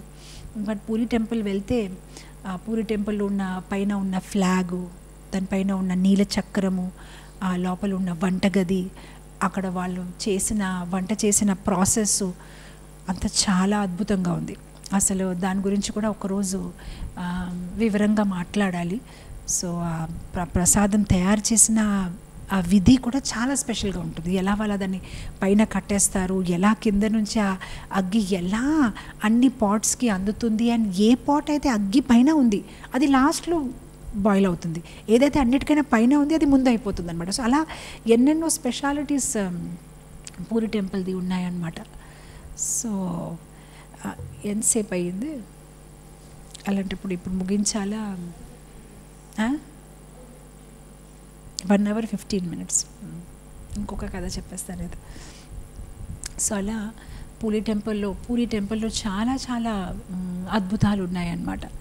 సో ఇంకొకటి, పూరిలో భగవంతుడు ప్రసాదం అంటే ఓన్లీ ఆయన ఏదైతే నైవేద్యం స్వీకరించారో ఆ ప్రసాదమే కాదు, ఆయన ఏదైతే బట్టలు వేసుకుంటున్నారో అది కూడా ప్రసాదమే. సో ఆయన ఒక్కొక్కసారి భగవంతుడికి ఎప్పుడైతే రాత్రి అంతా శృంగారం చేస్తారు, అలంకారం చేస్తారు, ఆ తర్వాత గర్భగుడి క్లోజ్ చేసేస్తారు, మరుసటి రోజు పొద్దున్న ఎప్పుడైతే అది ఓపెన్ చేస్తారో ఒక్కొక్కసారి భగవంతుడు ఒక శరీరం నుంచి కొన్ని కిందకి పడిపోతాయి. అంటే దాని అర్థం ఏంటంటే భగవంతుడిది ప్రసాదం కింద ఇవ్వాలని అనుకుంటున్నారు. సో ఏదైతే అలా కిందకి పడిపోతాయి ఆ ప్రసాదాలని, ఆ స్పెషల్ థింగ్స్ని రాజుకి ఇవ్వడం జరుగుతుంది. అలానే జగన్నాథ తాలూకా ఏదైతే హారం ఉంటుంది, పువ్వులో మాల ఉంటుంది, అది కూడా ప్రతిరోజు రాజకి ఇవ్వడం జరుగుతుంది. అది ఎప్పుడో నుంచి ఒక ప్రథ అన్నమాట, ఎప్పుడో నుంచి అది కొనసాగుతుందన్నమాట. సో ఒకరోజు ఏమైందంటే, జగన్నాథ స్వామి ఒక పూజారి ఉన్నాడు, తాలిచా మహాపాత్ర తన పేరు. తను హ్యాపీగా భగవంతుని డెకరేట్ చేస్తున్నాడు. డెకరేట్ చేస్తూ తనకు ఒక ఆలోచన వచ్చింది. అంటే కృష్ణుడికి డెకరేట్ చేస్తే ఎంత ఆనందం, ఎందుకంటే మంచి బ్లాక్ కర్లీ హెయిర్స్, ఆ ఒక వెంట్రుకల్ని ఇలా అలా మంచిగా మనం డెకరేట్ చేసుకోవచ్చు. జగన్నాథ స్వామికి అయితే హెయిర్ లేదు అని ఇలా మనసులో ఆలోచిస్తే, జగన్నాథ స్వామి భావగ్రాహి జనార్దన, భక్తవత్సల జనార్దన వెంటనే ఆయన ఏం చేశారంటే, తన్ని సంతోషపరచడానికి వెంటనే ఆయన ఒక వెంట్రుకలు చూపించారు. ఇతను చాలా హ్యాపీ అయిపోయి, ఇదేంటి జగన్నాథ స్వామికి వెంట్రుకాల, తను వెరీ హ్యాపీగా అయిపోయి, ఇది భక్తుడు భగవంతుడు మధ్యలో ఉన్న ఈ యొక్క సీక్రెట్ రిలేషన్షిప్ అనమాట. తను హ్యాపీ ఫీల్ అయ్యి ఆయనకి మంచిగా అలంకరించేసి ఇలా పెట్టి అలా పెట్టి ఆయనకి తయారు చేశారు. ఆ మరుసటి రోజు ఏంటంటే, ఎప్పుడైతే ఆ పువ్వులు మాల ఉంటుంది జగన్నాథ స్వామిది, అది రాజాకి ఇవ్వాలి మహాప్రసాదం కింద. సో భగవంతుడు ఒక మాల తీసేసి రాజా ఇంటికి పంపించారు. రోజుమారా ఇది ఎవ్రీడే చేసుకుంటారు, అండ్ రాజా కూడా హ్యాపీగా అది భగవంతుడు ప్రసాదంని వేసుకుంటారు. ఈరోజు ఎప్పుడైతే రాజా అది వేసుకున్నారో, ఆయనకి మాలలో ఒక పెద్ద ఇది కనిపించింది అనమాట, హెయిర్ కనిపించింది. ఆయనకి చాలా కోపం వచ్చిందనమాట. అయితే దాని అర్థం ఏంటంటే, వీళ్ళు ఏం చేస్తున్నారంటే, జగన్నాథ మాల ఇంకెవరికి ఇచ్చేసిన తర్వాత మళ్ళీ నా దగ్గరికి తెస్తున్నారు, వాళ్ళకి ఎంత సాహసం, నాకు అంత అవమానిస్తారా, వేరే వాళ్ళకి ఇచ్చిన మాల నాకు ఇచ్చారా అని ఆయన కోపం తెచ్చి వెంటనే పూజారిని పిలిచారు. బాబు ఇది ఏంటి అని. పూజారికి అర్థం అవ్వట్లేదు ఇప్పుడు దాన్ని ఏం మాట్లాడాలి. తను నిజం చెప్పేశారు, ఈ జగన్నాథ స్వామి ఒక జుట్టు అని. అయితే నువ్వు నన్ను మూర్ఖుడుగా అనుకుంటున్నావా ఏంటి, నాతో ఇలా మాట్లాడతావా, నీకు అసలు బుద్ధి ఉందా, జగన్నాథ్కి జుట్టు ఎక్కడుంది, జగన్నాథ్కి జుట్టు ఉంది, ఉండడం ఏంటి, నువ్వు ఏం మాట్లాడుతున్నావు, అసలు నీకేమైనా బుద్ధి ఉందా, నువ్వు ఏం మాట్లాడుతున్నావు, నేను నిజం చెప్తున్నాను. అయితే సంథింగ్ అయ్యింది, నువ్వు ఏదోటి నా దగ్గర దాస్తున్నావు. అయితే సరే నేను నీకు టైం ఇస్తున్నాను 24 hours. 24 hours లోపల నువ్వు నాకు వచ్చి నిజం చెప్పు. లేదు నేను నిజమే చెప్తున్నానండి జగన్నాథ్కి హెయిర్. అయితే సరే, ఇప్పుడు ఎలాగో ఈరోజు టెంపుల్ క్లోజ్ అయిపోయింది, రేపు మార్నింగ్ మనం ఇద్దరు వెళ్ళి ఓపెన్ చేద్దాం. జగన్నాథ్కి హెయిర్ ఉంటే వెరీ ఫైన్, లేదంటే నీకు ఉరిశిక్ష చేయడం జరుగుతుంది. అయితే సరే అందని ఒప్పుకున్నాడు. తను ఇంటికి వెళ్ళిపోయాడు. రాజా హ్యాపీగా పడుకున్నాడు. ఇప్పుడు తను ఇంకా చాలా విచారంగా ఉన్నాడు. ఇదేంటి ఇప్పుడు నేను ఏం చేయాలి, నాకు అర్థం అవ్వట్లేదు. ఎందుకంటే జగన్నాథ్ హెయిర్ జుట్టు చూపించారు నా ఒక ఆనందం కోసం, అది మా పర్సనల్ రిలేషన్షిప్ అని నేను అడిగాను, ఆయన చూపించారు. కానీ మళ్ళీ రాజా చూడగలుగుతలేదో నాకు తెలియదు. ఇప్పుడు నేను ఏం చేస్తాను? ఓ జగన్నాథ స్వామి నువ్వు నన్ను కాపాడాలి. అప్పుడు ఆయన ఏం చేశారంటే, కానీ భగవంతుడు స్వతంత్ర, ఆయనకి మనం ఫోర్స్ చేయలేము నువ్వు నాకు కాపాడవలసిందే అని. ఆయన కాపాడాలంటే కాపాడతారు, లేదంటే లేదు. అప్పుడు తను ఏం చేసుకున్నారంటే ఒక పాయిజన్ బాటిల్ కొనుక్కున్నారు, తన పాకెట్లో ఉంచారు. సరే స్వామి మీరు నన్ను కాపాడాలనుకుంటే ఓకే, లేదు అంటే నాకు రాజచేత శిక్షణ వద్దు, నేను ఈ పాయిజన్ తాగేసి చనిపోతానని. సో తను తయారైపోయాడు. మరుసటి రోజు రాజు తాలూకా సైనికులు వచ్చేసారు. ఓ పుజారి చలో రండి రండి టైం అయిపోయింది అంటే, నేను తయారుగా ఉన్నానని వెళ్ళారు. వెళ్ళి వాళ్ళు అంటే ఒకేసారి అందరు కళ్ళ ముందు లాక్ తీశారు, గర్భగుడి ఓపెన్ చేశారు, రాజా లోపలికి అడుగేశారు. అడుగేసినప్పటికి ఏం చూస్తున్నారు? జగన్నాథ్కి హెయిర్ ఉంది అనమాట, పెద్ద జుట్టు, మంచి అంటే కర్లీ హెయిర్స్ అనమాట. అప్పుడు రాజా చాలా కోపమయ్యి పూజారి మీద, ఓహో ఇలాంటివి చేస్తావా, కావాలని జగన్నాథ్కి ఏదో ఫెవికాల్ పెట్టేసి హెయిర్ పెట్టేసి ఉంటాను నన్ను చూపించడానికి, నువ్వు నన్ను మూర్ఖులుగా అనుకుంటున్నావని ఆయన ఒక కాలు పైకి పెట్టి ఆ జుట్టు ఒక చేతుని టక్కని లాగారనమాట, జగన్నాథ్ జుట్టు. ఎప్పుడైతే జుట్టు లాగుతున్నారో బయటికి రావట్లేదు, కానీ రక్త తాలూకా డాట్స్ అనమాట. సో బ్లడ్ వచ్చేస్తుంది అనమాట భగవంతుడు ఒక తల మీద నుంచి. అప్పుడు తను ఇంకా షాక్ అయిపోయాడు. అసలు అక్కడి స్పృహ తప్పి రాజా పడిపోయాడనమాట. ఇదేంటి నేను ఏం చేశాను, నిజంగానే జగన్నాథ స్వామికి జుట్టుందా అని. సో అప్పుడు ఎప్పుడైతే తనకి మళ్ళీ స్పృహ తిరిగి వచ్చింది, అప్పుడు పూజారి మళ్ళీ చెప్పాను, మీకు చెప్తున్నాను కదా ఇలా జరిగింది, జగన్నాథ స్వామికి నేను రిక్వెస్ట్ చేసినప్పుడు ఆయన ఈ హెయిర్ని చూపించారని. అప్పుడు వెంటనే ఆ పూజారి కాలు మీద పడిపోయి, నేను చాలా తప్పు చేశాను, నన్ను నువ్వు క్షమించాలి అని వెంటనే అప్పుడు రాజా జగన్నాథ స్వామి దగ్గర కూడా క్షమాపణ అడిగారనమాట. సో ఈ కథలన్నీ మనకు ఎలా తెలుస్తున్నాయి అంటే ఎవరు చెప్తున్నారు? అది ఎప్పుడో జరిగిన కథలు కదా. అయితే ఈ కథలన్నీ రాసి ఉన్నాయన్నమాట. సో మడల పంజిక అని ఒక పుస్తకం ఉంది. అంటే పుస్తకం అంటే ఆ రోజుల్లో వాళ్ళు తాళపత్రాల్లో రాశారనమాట. సో జగన్నాథ స్వామి టెంపుల్కి ఒక విశేషత ఏంటంటే వాళ్ళు అక్కడ ఎవ్రీడే డైరీ రాస్తారు. జస్ట్ లైక్ మనం ఎలా రాస్తాము, ఈరోజు ఇలా జరిగింది ఇలా జరిగింది, అలానే ఎన్నెన్నో సంవత్సరాల నుంచి అదొక సిస్టమ్ అనమాట. జగన్నాథ స్వామి టెంపుల్లో ఏం జరిగినా కూడా వాళ్ళు ఎవ్రీడే, ఒకవేళ ఆ రోజు ఏమి జరగలేదనుకోండి అది కూడా రాస్తారు. ఈరోజు ఇది సోమవారము, ఈ తేదీ, ఈరోజు ఏమి ప్రత్యేకంగా జరగలేదు, భోగం ఈ టైంకి పెట్టేశాము. అండ్ ఆ మడల పంజిక కూడా 4 భాగాలు ఉన్నాయి. అంటే ఇప్పుడు ఎవరు రాజ పరిపాలిస్తున్నారు, ఎన్ని ప్రాపర్టీస్ ఉన్నాయి టెంపుల్ పేరు మీద, ఈరోజు భోగంలో ఏమేమి ఐటమ్స్ పెట్టాము, ఏ విషయాలు జరిగాయని ప్రతిదీ వాళ్ళు డైరీ మెయింటైన్ చేసుకుంటారు. అయితే ఆ రోజుల్లో ఏంటంటే ఇప్పుడైతే ఈ చమత్కారాలు జరిగేది, ఈ చమత్కారాలు వాళ్ళు రాసేసుకుంటున్నారు. సో రాసేసిన తర్వాత ఈ బ్రిటిషర్స్ వాళ్ళకి ఏంటంటే ఇలాంటి చమత్కారాల గురించి అందరికీ తెలిస్తే వాళ్ళకి జగన్నాథ్ మీద ఇంకా ఆప్యాయత, అనురాగం, ప్రేమ పెరిగి ఇంకా వాళ్ళు తరలి చాలామంది వచ్చేస్తారు. జగన్నాథ్కి మనము ప్రమోట్ చేయకూడదని వాళ్ళు ఏం చేశారంటే మడల పంజికలో ఏదైతే రాసి లేదు అలాంటి కొన్ని కథలు సృష్టించి దాన్ని వేరే వేరే భాషల్లో ప్రచురించి లోకల్ లాంగ్వేజెస్లో ట్రాన్స్లేట్ చేసి ఫ్రీగా డిస్ట్రిబ్యూట్ చేయడం మొదలుపెట్టారు. అండ్ వాళ్ళు ఏమనుకుంటున్నారంటే ఆ ఒరిజినల్ మడల పంజిక ఏదైతే ఉందో దాన్ని డిస్ట్రాయ్ చేసేయాలి, మన ఇండియన్ కల్చర్. ఎందుకంటే ఈ బ్రిటిషర్స్కి చాలా వింతగా అనిపించేది. అంటే ఆ రోజుల్లో వాట్సాప్ లేదు, ఈమెయిల్ లేదు, ఇంటర్నెట్ లేదు, న్యూస్ ఛానల్ లేదు, రేడియో లేదు, కానీ కూడా ఆ ఒక ఆషాఢ శుక్ల ద్వితీయ తిథి నాడు వేలాది మంది లక్షల్లోనే జనాలు ఎందుకు అలా వచ్చేసేవారు ఆ జగన్నాథ రథయాత్రకి. అండ్ మళ్ళీ మరుసటి రోజు అందరూ వెళ్ళిపోతారు. సో ఏంటి ఈ స్పెషల్, ఇతను ఎవరు, ఈ జగన్నాథ్ ఎందుకు అందరు ఇంత ప్రేమిస్తారు, ఎక్కడెక్కడి నుంచి జనాలు వచ్చేస్తారు. సో వీళ్ళొక భక్తిని, వీళ్ళొక దీన్ని మనం బ్రేక్ చేయాలి. సో బ్రిటిషర్స్ ఆల్వేస్ ఆ రెండే అనుకున్నారు, వీళ్ళ ఎడ్యుకేషన్ సిస్టమ్ బ్రేక్ చేయాలి, వీళ్ళ స్పిరిచువాలిటీ. ఎందుకంటే ఈ ఇండియన్స్లో ఉన్న ఒక పవర్ ఏంటంటే వీళ్ళొక ఆధ్యాత్మిక జ్ఞానము, వీళ్ళొక భక్తి, శ్రద్ధ, దానివల్లనే వాళ్ళకి చాలా బలం ఉంది. ఎందుకంటే ఆ రోజుల్లో ప్రతి ఒక్కరూ శాస్త్ర అధ్యయనం చేసేవారు కనుక వాళ్ళు ఎప్పుడూ సంతోషంగా ఉండేవారు. వాళ్ళు ఎవరిని చూసి అసూయపడేవారు కాదు. లేదు వాళ్ళు ఎవరిని చూసి అయ్యో ఇతని దగ్గర ఒక కారు ఉందా, నా దగ్గర అయితే స్కూటర్ ఉంది, అలాంటి ఆలోచన ఎవరికి ఉండేది కాదు. ఎందుకంటే వాళ్ళకి ఆత్మజ్ఞానం ఉండేది. నా దగ్గర ఏముంది, నా కర్మ ఫలితం, నా దగ్గర ఏముంటే అదే హ్యాపీ అనే ఆ కాన్ఫిడెన్స్ వాళ్ళకు ఉండేది. ఒక ఆవు ఉంటే చాలు, ఒక భూమి ఉంటే చాలు, కావాల్సింది ఏంటి 2 పూట్ల భోజనం నా దగ్గర ఉంది చాలు అని వాళ్ళు ఎంత హ్యాపీగా కాన్ఫిడెంట్గా ఉండేవారు. అందుకోసం బ్రిటిషర్స్ చాలా కష్టపడి వాళ్ళని ఎలాగైనా ఇన్ఫీరియర్ ఫీల్ చేయించాలి. వాళ్ళకి ఎలాగైనా మీ దగ్గర ఇది లేదా, మీకు ఇది రాదా అని ఆ కాన్ఫిడెన్స్ని మనం బ్రేక్ చేయాలి. అండ్ వాళ్ళ ఒక ఆధ్యాత్మిక విశ్వాసం, ఎందుకంటే వాళ్ళకి ఎంత దుఃఖం ఉన్నా దేవుడు ఉన్నారు కదా, ఏదైనా కృష్ణ కృప, జాహీ విధి రాఖే రామ్ సాహీ విధి రయ్యే, భగవంతుడు నన్ను ఎలా ఉంచితే నేను అలానే ఉంటాను అని అంత కాన్ఫిడెంట్గా వాళ్ళు ఎలా ఉండగలుగుతున్నారు. ఇప్పుడు మనం చూస్తే ప్రస్తుతం ప్రపంచంలో ఫ్రస్ట్రేషన్, డిస్ట్రెస్, అందరూ ఏదైతే కావాలి సాధించలేకపోవడం వల్ల ఫ్రస్ట్రేషన్ రావడం, డిప్రెషన్ రావడం. ప్రస్తుతం జనాల ఒక మనస్తత్వం ఎలా ఉందంటే వాళ్ళ దగ్గర ఏదైతే ఉంది అది కనిపించట్లేదు, ఏదైతే కనిపిస్తుంది అది దొరకట్లేదు. సో ఏదైతే వాళ్ళ దగ్గర ఉంది అది వాళ్ళకి కనిపించట్లేదు, దాంట్లో వాళ్ళకి సంతోషం లేదు. ఏదైతే దూరం కనిపిస్తుంది అది వాళ్ళకి దొరకట్లేదు, అది నాకు కావాలి కావాలి కావాలి అని పరుగులు వేస్తున్నారు. కానీ ఆ రోజుల్లో ఆధ్యాత్మిక జ్ఞానం ఉండడం వల్ల వాళ్ళ దగ్గర ఏముంటే దానికి వాళ్ళు చాలా కాన్ఫిడెంట్గా, చాలా హ్యాపీగా ఉండేవారు. నా దగ్గర ఉంది, నేను హ్యాపీగా 2 పూటలు తింటున్నాను, నా దగ్గర అన్నీ ఉన్నాయి, నాకేం అవసరం లేదు. సో ఇప్పుడు వీళ్ళు ఏం చేశారంటే ఈ మడల పంచగాన్ని ఎలాగైనా డిస్ట్రాయ్ చేసేయాలి. సో అప్పుడు వాళ్ళు ఏం మొదలుపెట్టారంటే పూరి టెంపుల్లో ఉన్న వాళ్ళు గర్భగుడి లోపలే వెనక తవ్వడం మొదలుపెట్టారు. సో తవ్వేసి ఆ రోజుల్లో కూడా ఆ టెక్నాలజీ ఉందన్నమాట.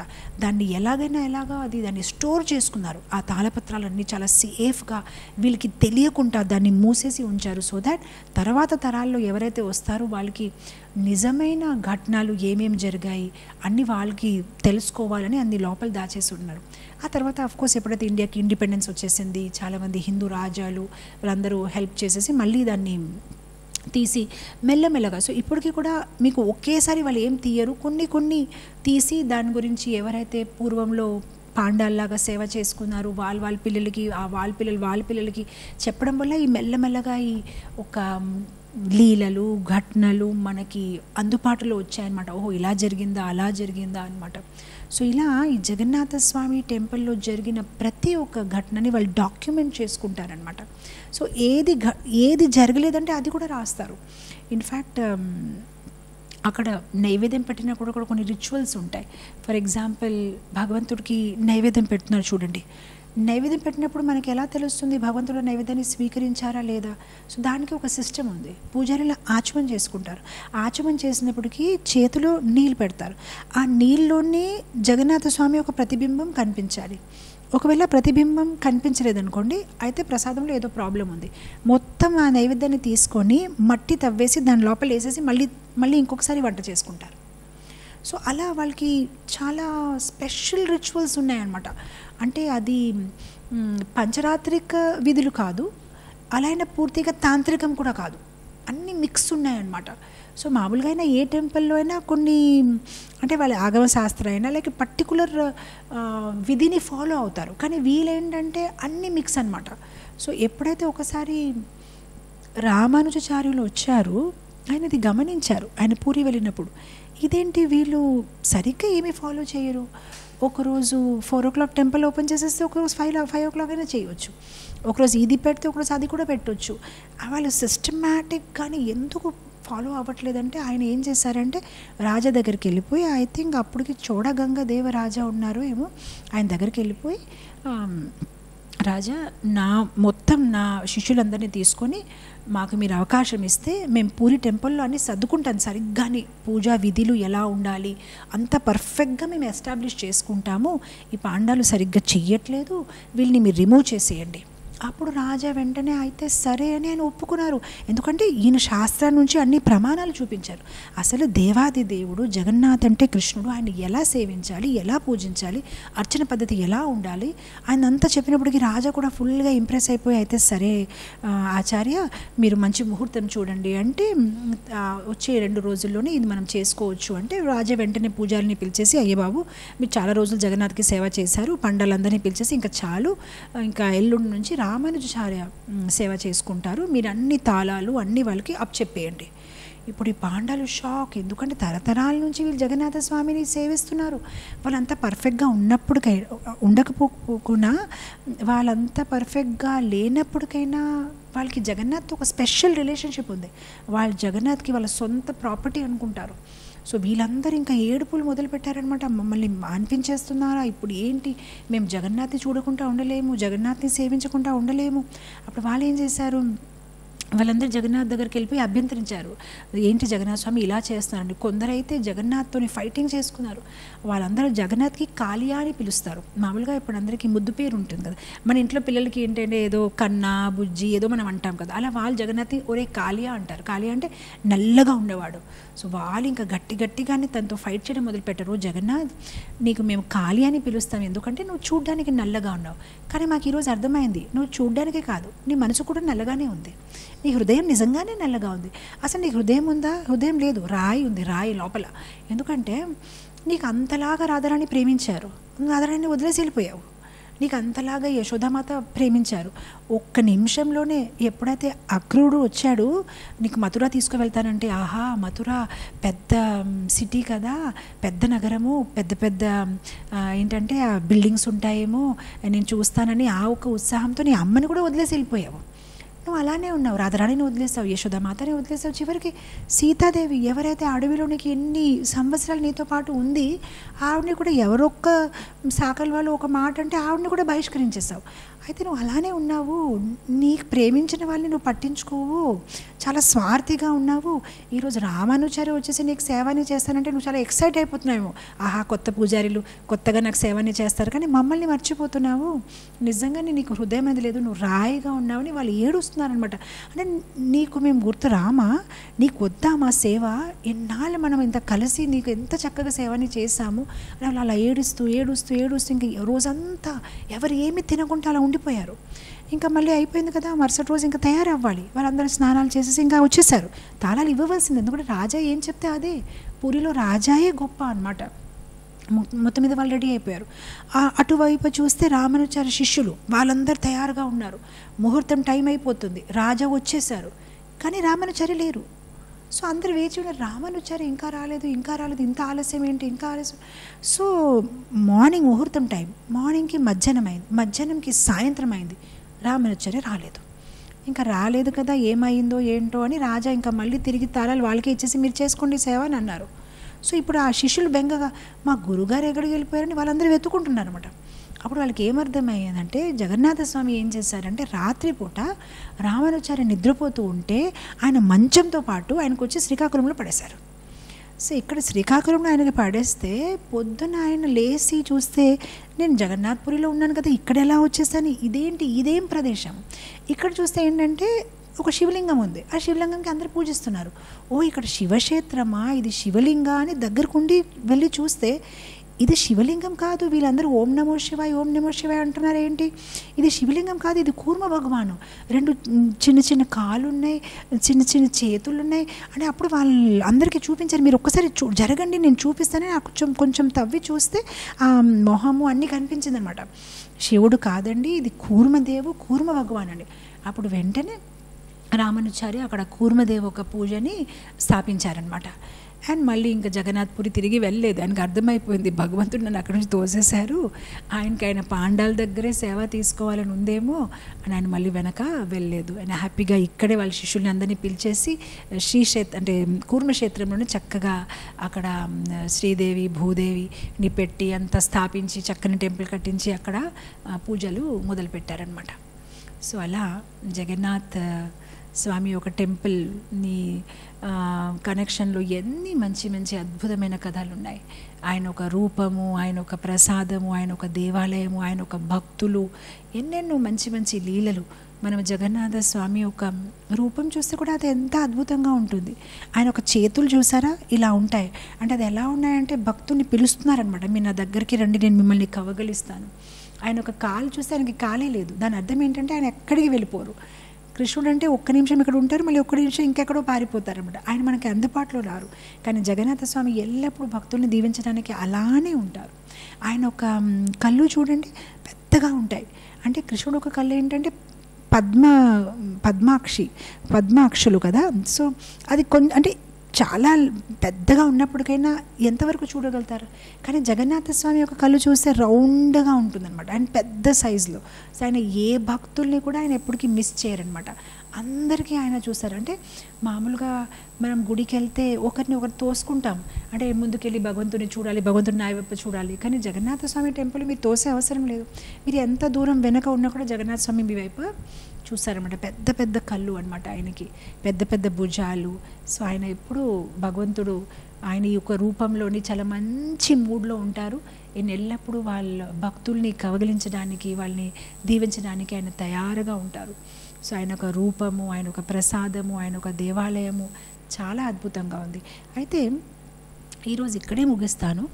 వచ్చే అంశంలోనే జగన్నాథ స్వామి యొక్క రథయాత్ర విశేషత ఏంటి, అసలు ఎందుకు ఈ ఊరేగింపు, ఎందుకు రథం మీద ఎక్కి వెళ్తారు, ఎందుకు మూల విగ్రహాలు కదా, గర్భగుడి వదిలేసి ఆయన ఎందుకు కదిలి బయటికి వస్తున్నారు, దాని వెనక కారణం ఏంటి, ఈ రథయాత్ర ముందు ఎప్పుడు జరిగింది, అండ్ ఎంతకాలం నుంచి ఇది జరుగుతుంది, ఆ రథయాత్ర చేసే విధానం ఏంటి, రథయాత్ర రోజు మనమేం చెయ్యాలి, అన్ని విషయాలు గురించి మనము మాట్లాడదాము. ఈరోజు ఇక్కడే ముగిద్దాము. జగన్నాథ స్వామికి జై. హరే కృష్ణ.